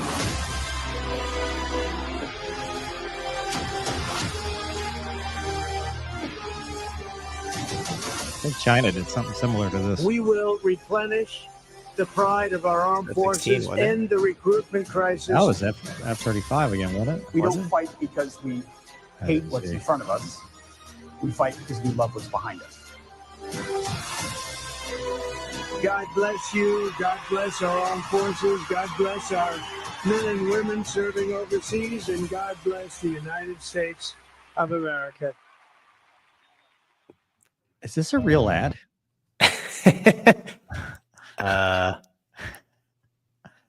Dude, if it is, I mean, I like it. I mean, I don't. Politics aside, I don't think how you can not like it because, No. dude, the mission of the military is to kill people and break their things. Fly, fight, win, dude. That's all that matters. Effectively, yes. As Effectively, efficiently, viciously, quickly as possible. Military is a tool. It's a weapon. And if you try to do anything else with that tool or weapon, it's wrong. It has to be a war fighting capability to not just prevent wars, which is awesome. I mean, right? Peace through strength, but decisively win when you go to battle. You know, I mean, that's it. That's the goal. Everything else is nonsense. So, I mean, if that's the focus, then hell yeah, let's do it. Yeah, I think I don't know, man. Like you said, politics aside, I think you need to be laser focused on the task at hand, you know? So the Air Force needs to be focused on air dominance, right? Army guys need to be focused on Army stuff. And if you're not, Army stuff, whatever they do, we don't know. well, clearly They do. NASCAR, right? They do that left pretty turns good. very well. Very well. Yeah. No, but I mean, it's like anything, man. If you're a professional athlete, you need to be laser focused on, you know, the sport you're in. If you're a race car driver, I mean, to me, it makes sense. And as somebody who's been in the military for a couple decades, you know, there have been things over my entire time in the service where I'm like, why the hell are we doing this? In my mind, it takes away from the task at hand, the mission at hand, and it's training and money and time, and it is, I think, overall, you know, a negative detractor. So now the key to all of this, that's a great ad, you know, and ads are ads, but hopefully that's what actually happens, right? So that's what we 100%. want. That's what we want. You know, I mean, rhetoric and advertisements are fantastic, right? I mean, rah, rah, sign me up. But, you know, you want to back that up with Actions? action. Yeah. With Yeah. action. That's right. So if we can back that up with action, you know, that will be a good thing. And I'm a huge fan of peace through strength. I think that's valid for any country that you're in, man. You want a strong military and you want other countries, no matter who you are, to respect your country. I mean, that's just how you get things done in the world today.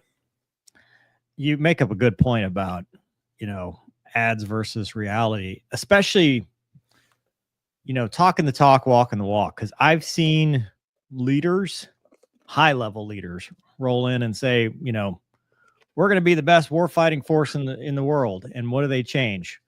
The PT uniform, blues on Mondays, like stuff that has nothing to do. And what does that do? It decreases morale, reduces retention. You know, like that's great if you can perform. Like if you can change the focus of, we want a fully mission capable Air Force that, the rates are, 69% higher than they were. We want every pilot to have 200 hours a year. We want smart objectives, right? The specific objectives that are achievable, that we can quantify, that we can say this is how a advanced warfighting service looks like. But if you go in and say, well, we want it to look good, you don't want it to be superficial.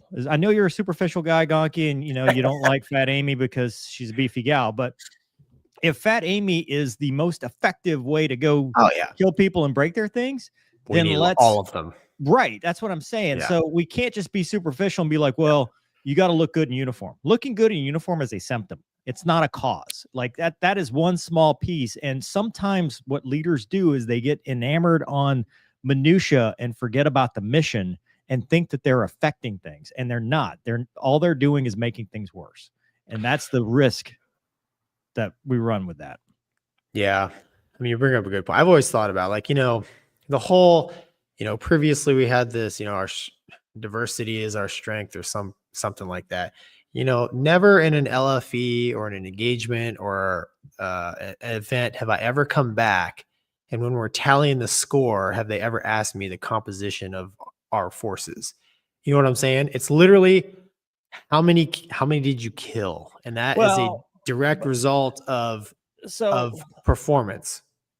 That's true. But so the idea, it's a pendulum, right? And we've talked about this before. So the pendulum swings, where you're not inclusive, and we're in the civil rights, the pre-civil rights days to what I'm saying is the focus, right? Right. So that's all I'm saying is put the focus back on, like you said, being the most efficient, quick, violent killing force possible. Yeah. And then the chips will just fall where they need to be when you are trying to build, train, and maintain an effective military. That's all I'm saying. 100%. But a diverse fighting force where you take people of different backgrounds can make that. So they can, having people of all walks of life, bringing their unique, like your background. Yes, from I'm an Asian growing guy. up, not just that, but where you grew up, right? Right. You bring a global perspective that, me, a dude that grew up in rural Louisiana, I don't have. That's where he's talking about diversity of ideas, because you approach problems differently than I do. And so that level of diversity is good. It's when we don't focus on using that diversity to kill people and break their things, to fight, to prosecute wars, right? Yes. When it becomes a social program versus a tool, because everything in the military is a tool or a tactic. Everything. You are a support asset for something else, the tip of the spear. For, if you're a fighter pilot, guess what? You are a support asset for the 18-year-old in the foxhole on the ground. You're the commander's intent, trying to strategically attack targets, trying to take out the enemy's infrastructure. You are support. You are not the mission. The mission is whatever our elected leadership decides that it is. Yep. And the way we do that is we treat everything as a tool in our toolbox, whether that's diverse backgrounds, whether that's, you want the best, right? You want the best people, right? Period. Like, yes, you are a person. Are you the best? We want you. Those are the two questions. Agree. Right? I mean, those are the two questions: qualified or not. It's like 100%. But what we don't want to do, I do not want to see the Rebecca Lobach story, right? I do not want to see where we are actively discriminating against people. We're actively going against people because we've spent all this time, and now we're like, you know what? We're going to do the opposite. I don't want that, because I believe that when we say diversity is our strength, we mean diversity of thoughts and ideas and backgrounds that people bring to the table. And I agree with you. We should only be pulling the most qualified to do that. So I think hopefully it happens naturally. We shouldn't do it at the expense of somebody else. But to say that diversity is not our strength, I disagree with, because I do think, if we're all just, one solid group think, we're never going to go anywhere. Yeah.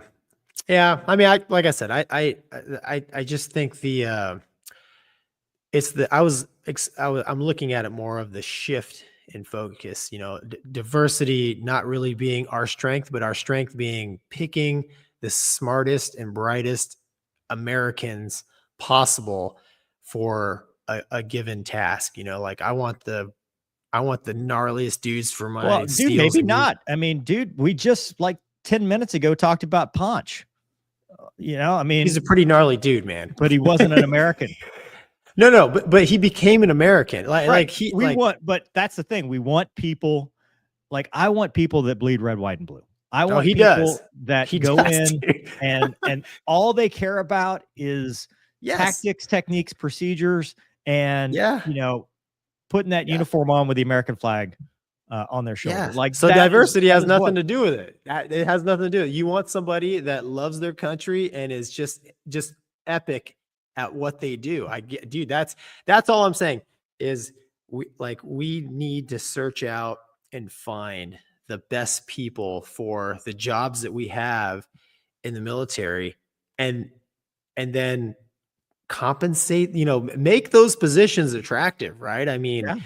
that's why I'm saying I think it's going to be a tall order to get, I think, the required funding it's going to take to But get. dude, that's not all that video is about. That video is I know. about shifting. I mean, you've anchored on this for a little bit, but like it's not just that. It's the whole mindset of Yes. the military is not a jobs program.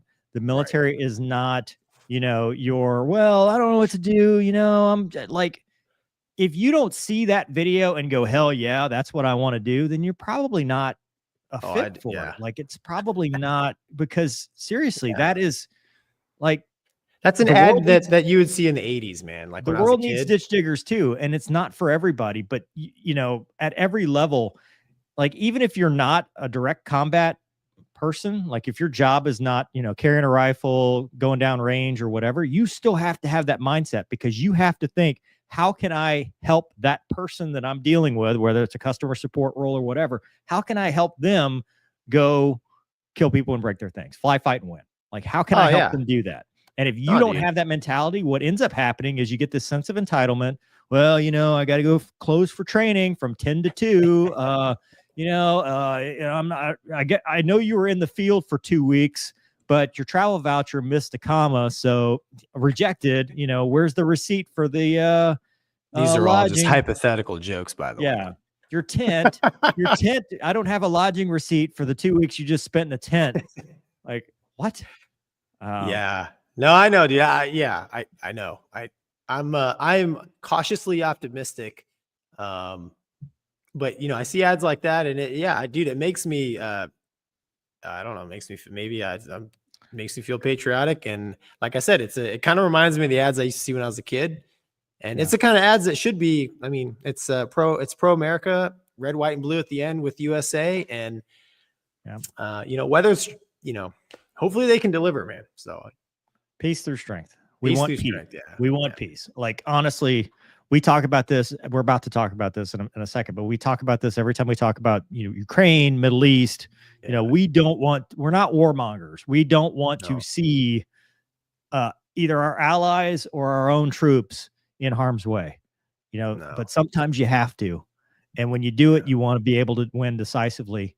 And some of that is diplomacy. You know, if you carry the big stick, sometimes that is all you need. Park that carrier battle group off the coast and go, here we are. AFO, let's see what happens. You know, anything's better than trading bullets, dude.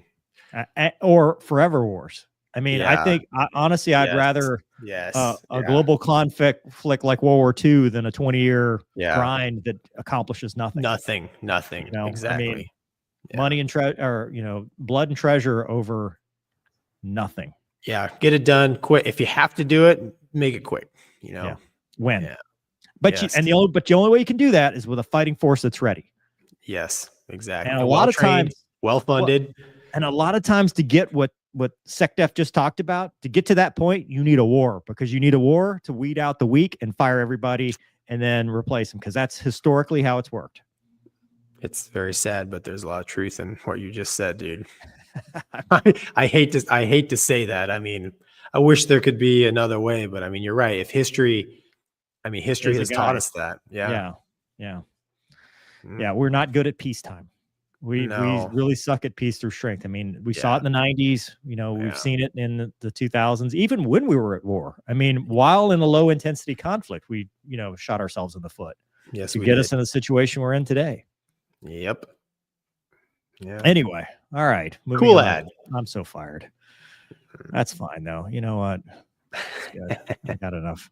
Asada Carr said, imagine you wake up at 3 a.m. to go pee and you turn your head and see her and scream with shock. That's how I think about the F-35 automobile dinner cook. She is ugly.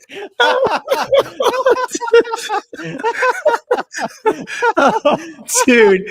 Oh, that is awesome. Oh, my God. Thank you for being up at this hour. Dude, he's just starting. He's just getting warmed up with his day, dude. He's like, 3 a.m., bring it. That's great. Aaron says Fat Amy has a full order of biscuits and gravy at the Waffle House. It's not pretty, but it'll drop a turd. I can't believe I just read that. That's funny. Baghdaddy Mike says, you called the jet Fat Amy. The ad is for Amy's soup. Coincidence? I think not. Love it. Gilbert says, hell yeah, about to re-enlist. Nice. Yeah. I was checking out their guns too. It was pretty cool. All the suppressors and Thomas says, Scooby snacks for Luna Girl. Oh, look, that's a obligatory Luna camo. Or Is she here? oh yeah, she's been hanging out the Way whole time. past her bedtime, man. No, but Well, okay. See, it's her bedtime. Dude, I rest my case. she. Yeah. She's like, well, Max says Trump's speech was from Friday West Point graduation, if I'm not mistaken. And they made an ad that fast. Wow. Garrett says any military advertisement is a good ad if you put a Marine every other cutscene like this one. Rah. Nice. Gilbert says diversity doesn't mean what Mover is saying anymore. The left has made everything identity politics. That's not our strength. I only know what I mean. I only speak for Mover. I only know what I mean. I love it. Sounds like something my kid would say. Tim Erkin says, what's the government's game plan after retiring the A-10? Well, Dusty Crophopper has picked up a rifle and is now a crop duster in That's AFSOC. right. Yeah, we have AFSOC crop dusters now. Yeah. Yeah. They can get even closer for close air support. Yeah, it's Not sure if that's good. It's intimate air support now. Intimate air support. Yes. So across the pond, Ukraine attempted allegedly to assassinate Vladimir Putin's in his helicopter with drones, and the helicopters shot down the drones, I guess, before. Doug, scroll down. He was the target of an assassination attempt from Ukrainian drone targeting his helicopter during a late night flight over the tense border region of Kursk, according to Russian officials. So the Russian officials are reporting this. Air defense systems intercepted and destroyed the drone before it could reach the president's flight path. So I guess the helicopter itself didn't do it. Dramatic incident occurred during Putin's visit to Kursk, his first since Moscow claimed in April to have fully repelled Ukrainian forces. It was coordinated and deliberate effort to presidential convoy midair. A drone was detected approaching the flight path of the president's helicopter. It was immediately neutralized by air defense forces, posed any threat. No injuries or damage reported. This convoy continued without interruption. So, Gonky, question. Yes. Do you believe this? I'm going to say no. Okay. With a caveat. There probably was a drone attack going on, during the time that, Putin was in his helicopter. I'm not totally convinced that it directly targeted his helicopter. Yeah. Cause it's a war zone, right? So, there's stuff going on. So, but that's, I'm a nobody. I have no credible source. Yeah. I read that article and I'm like, that's what came to mind. I'm like, I would say that it would be a significant breach of presidential security. Yes. If that happened. I would also say that the timing where it was then used as an excuse for them to basically carpet bomb. Yeah. I mean, they launched a ton of weapons to the point that President Trump, who has historically been hey, Putin's not bad, let's work this out, came out and said Putin's lost his damn mind. What's he doing? We can't negotiate with him. So the fact that Trump then came out and said that makes me kind of go, yeah, did that even happen? I like what you're saying. Drone attack probably happened, but it was probably nowhere near. Like when you read the headline, much like we've been suckered later, you think that the helicopter is like the door gunners fending off this thing. But then you get down to the article, it's like, well, our air defenses took it out. And it's like, well, then how do you know it was going for that? Right. Exactly. So, I mean, and it seems like it, I mean, it's probably not the case, but it seems like, I mean, there's like daily drone attacks going on back and forth. Right. So, yeah, I think I agree with you on this one, Mover, but we'll probably never know. Yeah, and then the fact that it continued, like the hell, like they did no reaction. Like their air defense took it out, and they did no reaction and didn't like land, set up, abort, go somewhere else, somewhere to safety and stuff. Because you think about it, right? Wouldn't they kind of be like, "Hey, is that the only one?" Is he safe here? Like, holy cow, we have a breach in intelligence. Yeah, it's someone knows the movements of our president. Right.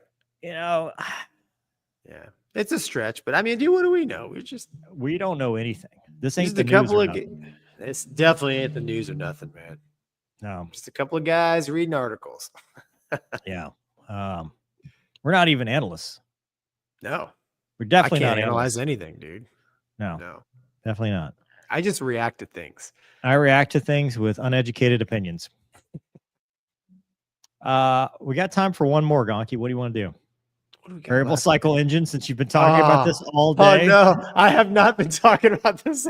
Or do you want to do the APIC quiz or the airline training? Or a mental health minute, which we have a question mark for? You pick, dude. Douglas, you pick.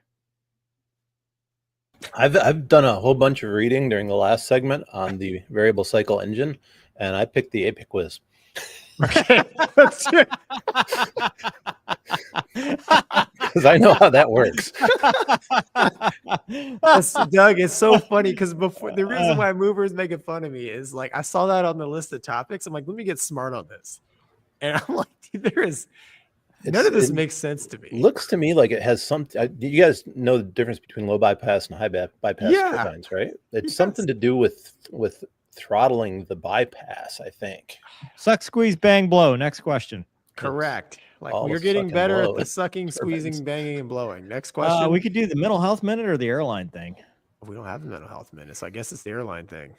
Well, I'll improvise a thing.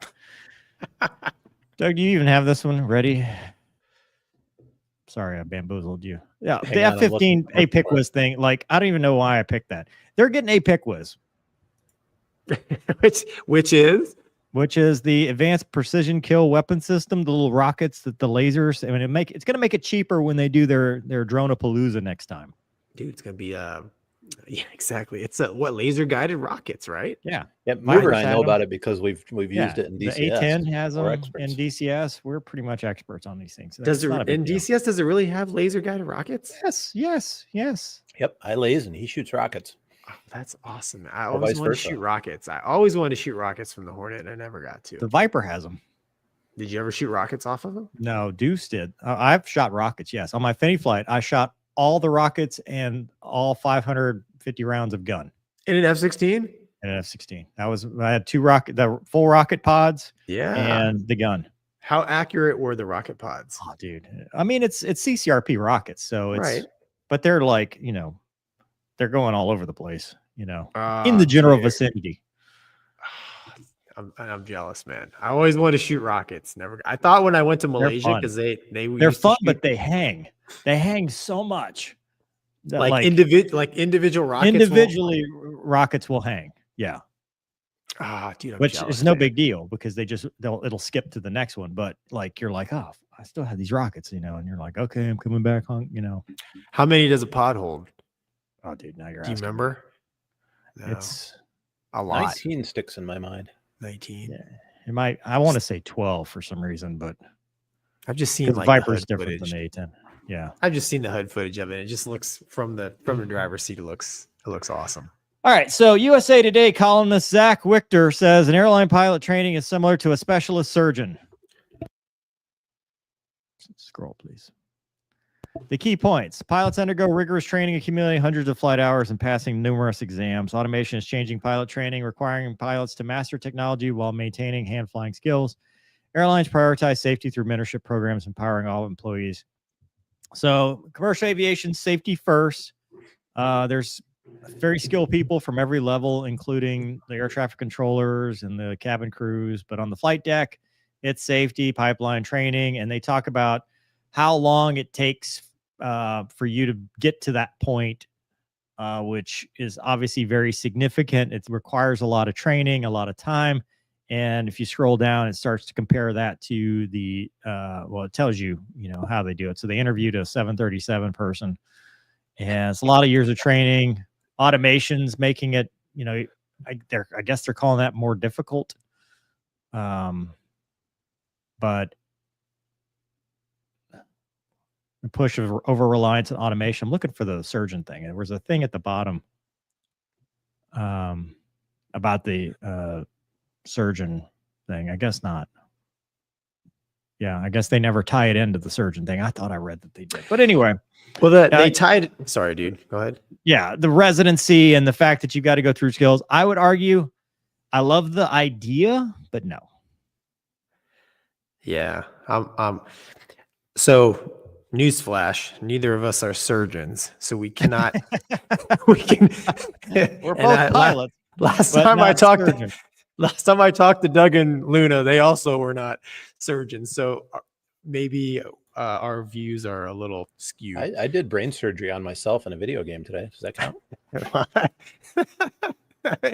Yes, that's okay. You'll be our resident expert, but I think, like you said, Mover, he was trying to tie the time it takes to get to, like a major at a 121. Basically, in essence, like you said, residency between the two. I will say, so like we had, when I was in Kingsville and Navy jet training, we had our flight doc. He was a surgeon, and he told us that, in his opinion, Navy flight school jet training was more strenuous and difficult than what he experienced in med school. That's training. That's not necessarily, surgeon piloting stuff, but I'm with Mover on this. I don't think it's a direct. Well, they're simplifying it for these people. People that read the USA Today are not also surgeons. They're not pilots and surgeons. Actually, pilots might be the only ones that read the USA Today anymore. But the idea, yes. Is it a specialized profession? 100%. Is it very technical? Yes. Does it require a lot of training and schooling? Yes. Does it require the same amount as a surgeon? No. If you get to, if you're at the point where you're like a wide body captain, right? 777, 787, A350, you have gone through a significant career progression. But I would say that your first type rating is no different than your last type rating, right? The differences in training for the progression, and this is talking about non-military folks. This is not talking about, Gonky and I that went through the fighter world and ended up in airlines like a lot of people do. This is talking about the street to seat kind of stuff where, they get their private, they get their instrument, they get their commercial, they build their hours, they might become a CFI, they build time instructing, then they go find like a corporate gig or some other job, and they do that, they grind that out for a while, then they get a job at a regional, they start out as a first officer, that's their first type rating, then they go to move over to the left seat to be a captain, that's their first experience kind of running the show, which is kind of like a residency kind of thing. Then they move up to the majors, which is starting over in the right seat, but in a bigger aircraft at a bigger company with different routes, more international stuff, etc. And then, maybe move up to the wide body and then left seat, the wide body at the very end of their career. But the thing about the difference here and I think this is a major difference in the airline. The unions are going to be pissed at me for saying this. The unions are what makes it the way it is, because I am like sub 50% my company seniority wise, right? I can't take that and go to another airline. Like I cannot, a surgeon might be able to go, hey, I'm working at, this hospital this week. I want to go work at that hospital next week. I'm going to transfer, or I'm going to start another practice or whatever. An airline pilot, dude, you are stuck. Like once you have decided, this is where I'm at. I mean, you could always move, but you're going to start at the bottom again. You're going to go from wide body captain to, 7-3 first officer doing the worst possible schedule on the planet. Like you're gonna it.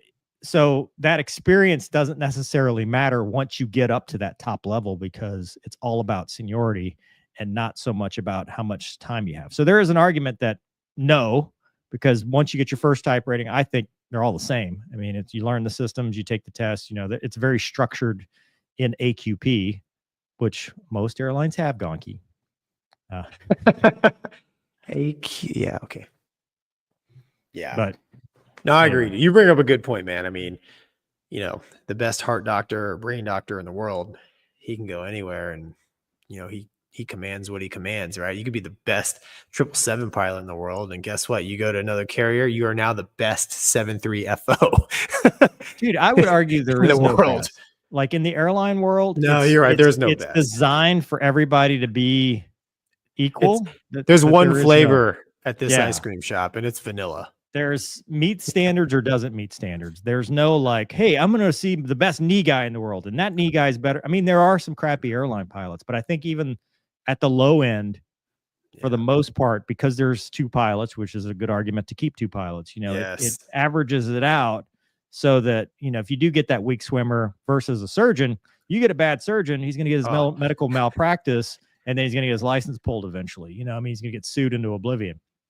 Versus the airline stuff, sometimes it kind of hides it, or we retrain to get to that point. We do weed people out. If you're that bad, you're not going to make it in the airline world either. But I think once you get to that level, like I think there's more of it's zeros and ones versus who's the best airline pilot? Who knows? Who cares? Right. Yeah. Yeah. I don't know. I mean, both are industries where you're pretty much at every level you work with the professionals, which is cool. But other than that, man, it's not, I don't think you can compare. It's not apples to apples. No, but I do like the idea that airline pilots are cool. And so if it helps with the ladies at the bar, but they're not reading the USA Today, so who cares? Valid. All right. So JD brought this up. So sorry for your loss, dude. Oh, that sucks, man. A mental health minute, how to deal with the loss of a pet. Something here's a quick Luna cam, by the way, just so you can see where she is. She's done. She's had enough today. You and I both went through this 2 years ago, almost. 1 year. Yeah. Go on. Has it only been 1 year? Mine was 2 years ago, 2023, which is when we started the show. It'll be 2 years, June 6th. It was when I lost Sniper. John, JD, I know you lost your pup here after a long time and stuff. And it's tough, especially, I've been with someone that lost the dog at 4 years old, where it was just an absolute shock. And I personally lost both pups, in the 12 and 14 range, where it was a slow path, right? With the cancer and the back problems and stuff, like I just saw it coming, and it was very miserable there at the end, because you love them so much. You just want to do whatever you can to make them not miserable, and you kind of blame yourself. And at the end, there's nothing you can do. And I will say that what you can do is be there with them at the end, which is what I did, as much as it sucked, as much as I hated it. And then after, I think that the only thing you can do is just it's like dealing with the loss of a human. You have to grieve, give yourself that time, give yourself that space, and then use the good memories to get you through it. And then eventually, especially with a dog, I believe dogs are angels, and I think that the next dog will show up in your life and will be sent. by your last pup, and you will have that if you open your heart to it. Whether it's especially if you go to a shelter, because I think shelters are overcrowded. The one here is critical mass. They're getting to the point where they might have to start euthanizing. So please adopt, don't shop, because people are assholes and dogfight dogs, and then they end up in the shelter when the dogfighting ring gets broken up. But I think that's all you can do, and then you honor their legacy and their memory, and try to remember the good times and not dwell on the bad times. Don't blame yourself, as I tend to do. But I don't know, Gonky, what do you think, man? Yeah, man. July 5th last year, I lost my pup. Oliver was 14, and you hit the nail on the head. I mean, when we got him, I didn't want a dog. I tried my hardest to get rid of him. I even faked like sinus problems, and then we found out he was hypoallergenic. But they really are like people. I mean, Oliver was basically part of our family. He was our kid before we had kids. He was involved in my proposal to my wife, right? So I mean, when I think back to those early days of Emma and I being married, Oliver's just in the picture, right? He's in the stories. He's literally in the pictures, right? Of us living in Malaysia, traveling and stuff. So, I mean, he's part of our family. When he left, it's super hard, and like losing a loved one, you just try to cherish the memories and honor the memories. And we still have pictures of him up in the house. We have him, he was cremated, and we have him with us really wherever we go. He made the trip to Ohio this time, because he's still part of the family. My son, he's only 6, but he still remembers Oliver and brings him up sometimes. So there's no, I don't know, man. There's no easy way to cope with the loss of a loved one, whether it's furry or human. But, you can, in my opinion, it helps if you just have some perspective. And, in my mind, when I die and go to heaven, I'm going to see Oliver again. So it's not the last time, I'm going to be with him. But that's just what I believe and what I think. Doug. It's tough because we almost always know we're going to outlive them, and we have to be ready. I've never not had a cat in my whole life, and I just I have so many good memories of the ones that I had and the ones I have now, and it's just there's nothing you can do except go through it and hope, like Mover said, hope another one finds you. The cat distribution system and the dog distribution system are both real. Yeah. They choose you. Luna picked me. I tried to bring it back. Yeah, it was an argument, man, on because we saved Oliver, right? When he showed up, he was a puppy he had his little tear gland thing bulged out, long nappy hair. My wife thought he was some form of a rat when she first saw him. But, honestly, I look back on him like that dog actually saved us, I mean, literally. So, yeah, I mean, like you said, Doug, it sucks. I knew even my father-in-law was like, man, it's going to be a sad day when he goes, because he's just such a special dog. Like you said, Mover, it's like almost like they're little angels sent from God just for you, you know.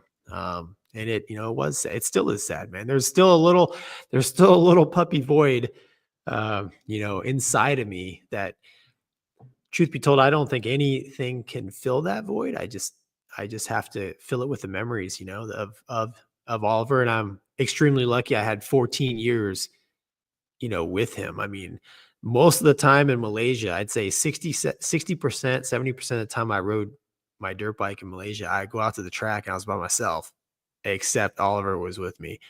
And that little dog, he'd sit in the back of my Mitsubishi Triton, and every lap I'd come around and I'd look at him and I could just see he looked like a little Ewok. He was just standing over there, just with a little head, watching his owner do circles in the dirt in the heat on his dirt bike, wondered, what is this guy doing?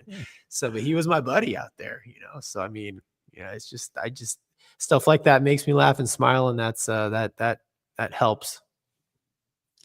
Yeah. I mean, if anything, it taught me gratitude. Yeah. Because the boys trained Luna, and I'm thankful, every day that I have her, and I still get a huge kick out of her having that same habit as Kaiser with the she does the chomping. She does all the things, the funny things they did. She chomps, she paws. Sniper used to paw. She's just the best of both of them, and they trained her, and now she's not just being a good dog, but she's helping others and doing that with the sheriff's office. So she's taught me gratitude. Anyway, let's see. Let's get through these comments. But thanks, John. I'm sorry for your loss. Really am. Corey says, been a minute. I wish I could watch live. Great show, gents. Tomcats. John says, thanks, everyone. 100% agree. We were with her at the end. Say goodbye the only way we could. She is our angel. And like Gonky at first, I didn't want her as a pup. I literally was bringing Luna back. And I turned around and brought her home and never looked back.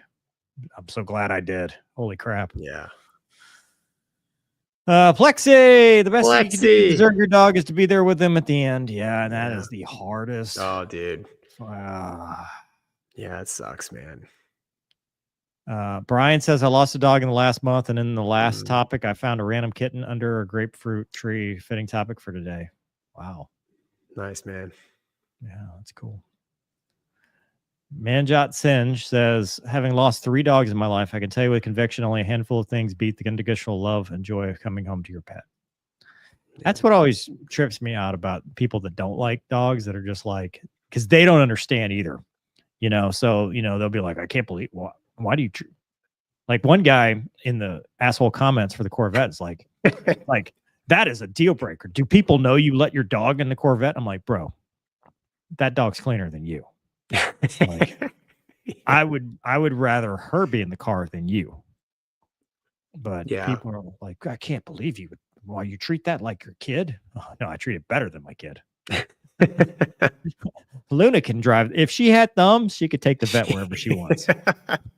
If she could reach the little pedals, I would let her drive the 01. No human can say that. Her, yes, for sure.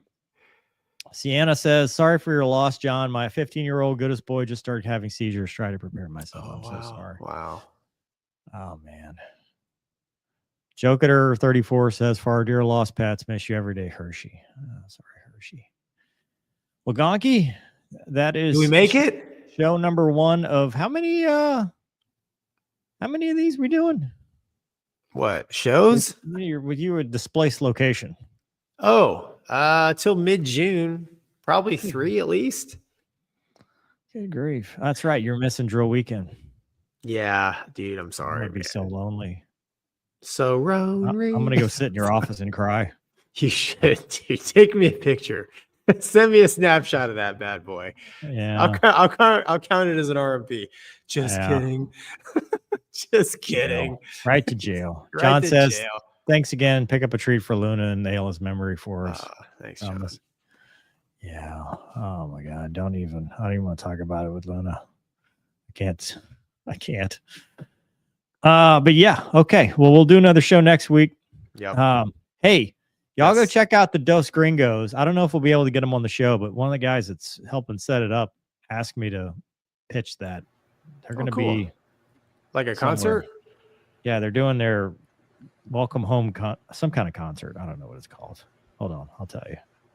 So there's a greater than 0 possibility they might be on the show. Yes. June 7th. June 7th, 5 to 8 p.m. Dos Gringos Lives. Flight Code Tower Brewery, Stapleton, Denver. 3120. Why do they have words like this? Uinta Street, Denver, Colorado. They are helping to bring a Viper from Shepherd Air Force Base to the Wings Over Rockies Air and Space Museum. The Dos Gringos are going to play. They're going to fund a unique mission hauling a Thunderbird F-16 to the Wings Over the Rockies Air and Space Museum. It's $100 to rock with Dos Gringos and fuel the F-16's journey. Open seating. Nice. Or you can pay up to $10,000 and you get a commemorative plaque. Dude, we need to start singing. 10 grand. whoa. Look, dude. If 10 grand per person, What if we did an instrumental band? You know, we could just hum. Or the old remember that? I don't think so. Yeah. Yeah. I like For listening. 10 grand, I will. I mean, 10 grand is 10 grand. 10 grand, Mover, 10 grand, kids. dude. That's what I mean, do. I could have kept the Z06 for that. Oh no! See, the guy was right. You just couldn't afford it, bro. I couldn't afford it, bro. You burned up the tires, and you couldn't afford to Don't put new feed tires the on it. trolls. Oh man. Someone's All gonna right. clip that part, make a Oh, for short sure, out of it. dude. Yeah. I never learned. I never learned my lesson at any given time. Anyway, all right. Well, Doug, Yeah. you got anything to say for the people at home before I hit the button? Thank you for watching and listening to the show, people at home. Yeah, we'll see you guys next week. Thank you so much. Good night. All right.